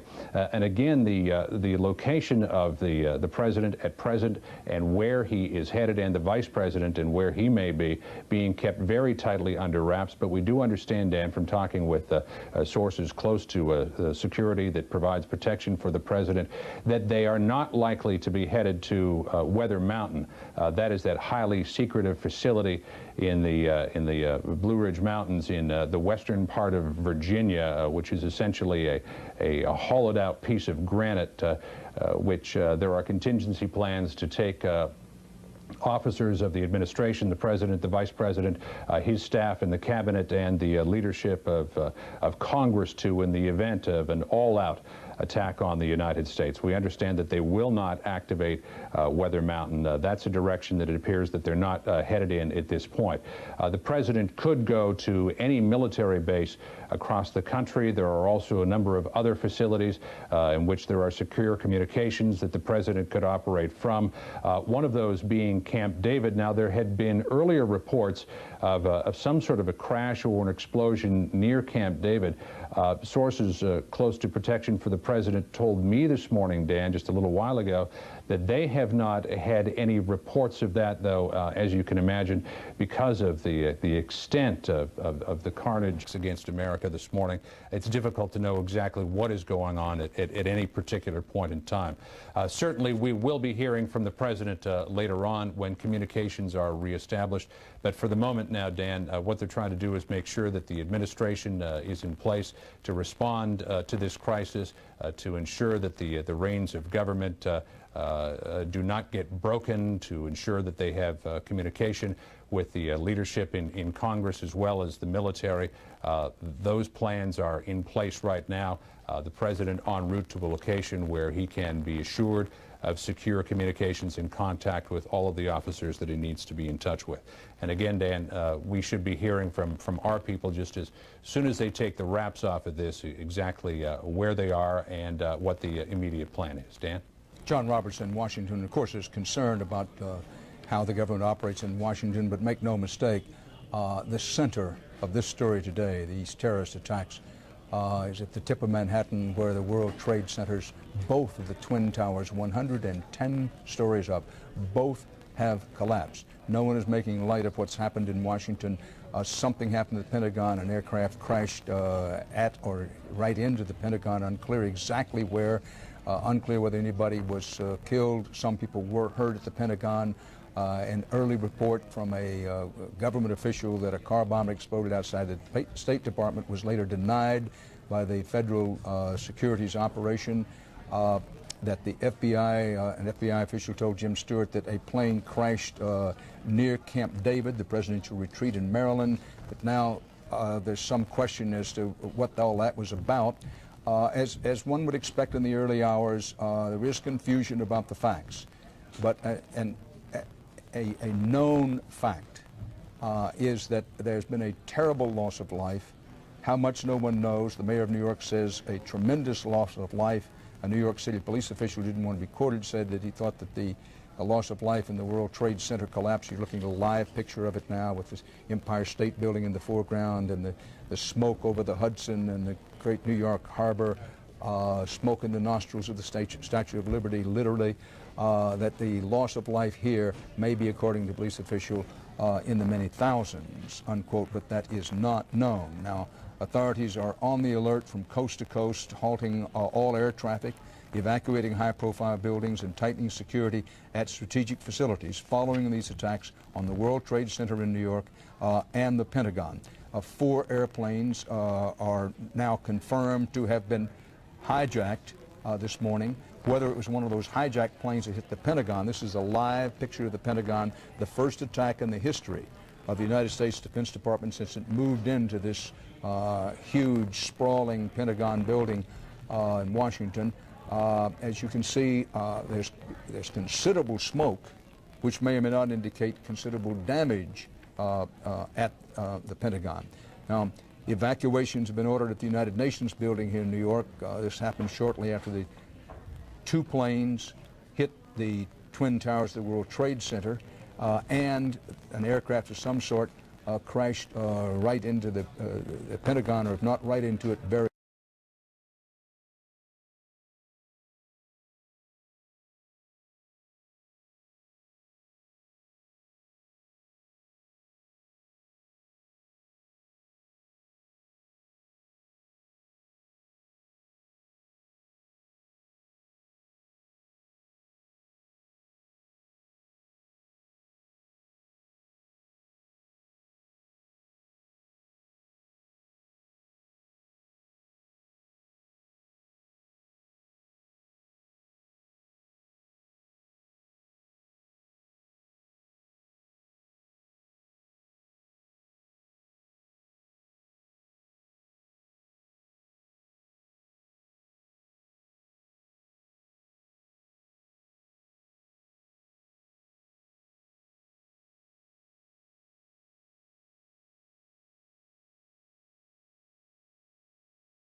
First one plane hit a World Trade Center tower, then another plane hit the other tower.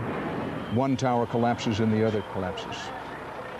Carol Maureen, our CBS News correspondent based in Chicago, is just back from this part of New York City. Carol?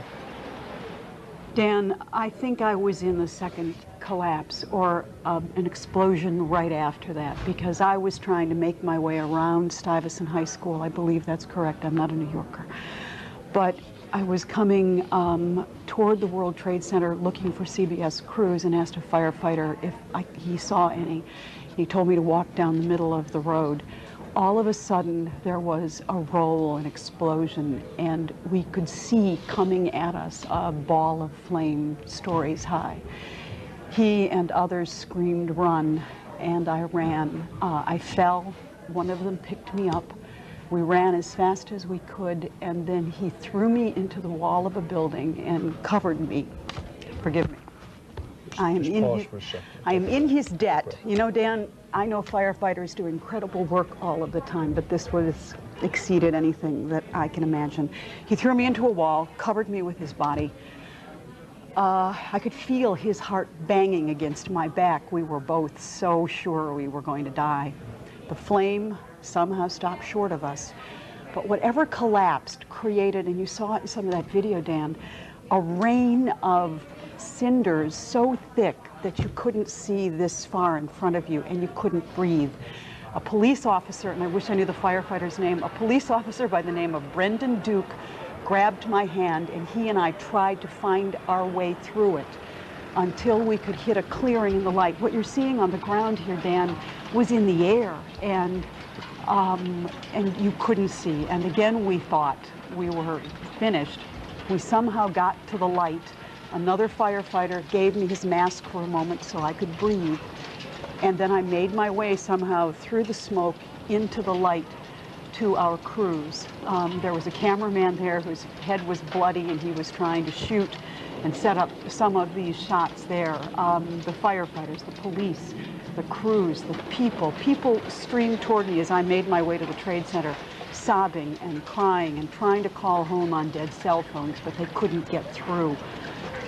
There is so much fear out there even now because of gas main leaks. There was a point at which I watched firefighters run. Someone threw me forward. A paramedic truck let me jump inside and drove me halfway, and then a New York City bus driver opened his doors of an empty bus and drove me here to the broadcast center. To all of them, I mean, citizens of New York and have remained amazingly calm but deeply frightened. CBS News correspondent Carol Maureen, still covered with the smoke and pieces of the debris. Stick with us here, Carol. I want to repeat that New York City Mayor Rudy Giuliani now says, and this is a direct quote, there have been a tremendous number of lives lost. Certainly no one at this early hour can know how many lives have been lost. But it's impossible to watch the pictures of both of the World Trade Centers collapsing. Keep in mind these buildings were 110 stories in height each, with 50,000 plus people generally working there on a weekday, which this of course is. So when the mayor of New York says there's been a tremendous number of lives lost, there's no question that it is true. Carol Maureen, did you see any bodies? Did you see anyone that you said to yourself, that person is dead? I saw people on stretchers that I was certain were dead. I saw firefighters and paramedics going into buildings where they themselves had to wonder if they were coming out. But there were a surprising number of people ambulatory and making their way out. I saw much more of that than I saw actual carnage. The concern that I heard from police and fire was that the people who were dead didn't make their way out of those towers, that most of the death is contained within those buildings. And perhaps some people still alive inside the building. That frequently happens when by earthquake or something else there's been a collapse such as this. But mark it, this is unprecedented. There has never been anything like this. The twin towers of the World Trade Centers collapsing, 4 airplanes hijacked within the space of an hour and a half or 2 hours. an apparent attack by air, plane crashing near Camp David. Details on that are still sketchy, and there's some question as to if a plane crashed there, how close it actually got to Camp David. President Bush on his way, presumably back to Washington. The White House has air fighter cover and has had such since the first reports of the World Trade Center attacks. President Bush says it's an apparent terrorist attack. It's clear that one of the suspects in this is the worldwide, what has been described as the worldwide terrorist network of Osama bin Laden. However, let us mark well that nobody knows who's responsible for these apparently coordinated attacks on selected targets in America today. That out of London, a Saudi dissident who is connected with Osama bin Laden pointed out today, this is Mr. Abdel Bari Atwan, editor of a London-based Arabic newspaper, said, and I quote him, Islamic fundamentalists led by bin Laden were, quote, almost certainly behind the attack on the World Trade Center in New York. This is this one man's opinion. This man, who is well connected with Osama bin Laden, says it is most likely the work of Islamic fundamentalists. Osama bin Laden warned 3 weeks ago that he would attack American interests in an unprecedented attack, a very big one. Atwan told Reuters, and he said that he personally received information that Osama bin Laden was planning very, very big attacks against American interests, unquote. Now, those are the quotes of one man in London. We want to underscore, italicize, put in all caps, nobody knows who's responsible for these attacks. Osama bin Laden gets blamed for almost everything in the way of this kind of attack around the world. There's been considerable controversy and debate in the upper reaches of Western diplomacy and intelligence agencies about whether he alone is capable of pulling off these kinds of attacks. But all of that will be for later to sort out. Clearly, someone had coordinated attacks on these selected targets. Byron Pitts, our CBS News correspondent, is on the telephone from the tip of Manhattan. Byron. Dan, we're about 3 blocks away from where the planes crashed into the buildings. Joining me now is a security officer in the World Financial Center who was there when the first plane struck the building. Sir, what can you tell us? Okay, what I can tell you is that roughly at about 10 minutes to 9, I was in the lobby of one of the buildings of the World Financial Center when I heard a rumble. I went outside. I saw the first plane strike the side of the building. There was a lull. A fire started in the top of the World Trade Center building, and then about 5 minutes later, a second plane struck. Debris everywhere. People jumping out of windows of the World Trade Center trying to save themselves. Literally jumping to their deaths. Did you have the opportunity at all to evacuate some of the floors in the building you were in? Yes, we did. Quick thinking of our forces there, decided to get everybody out as quick as possible after the first plane struck. That little lull period before the second one came helped us greatly in getting thousands of people out of one of our buildings.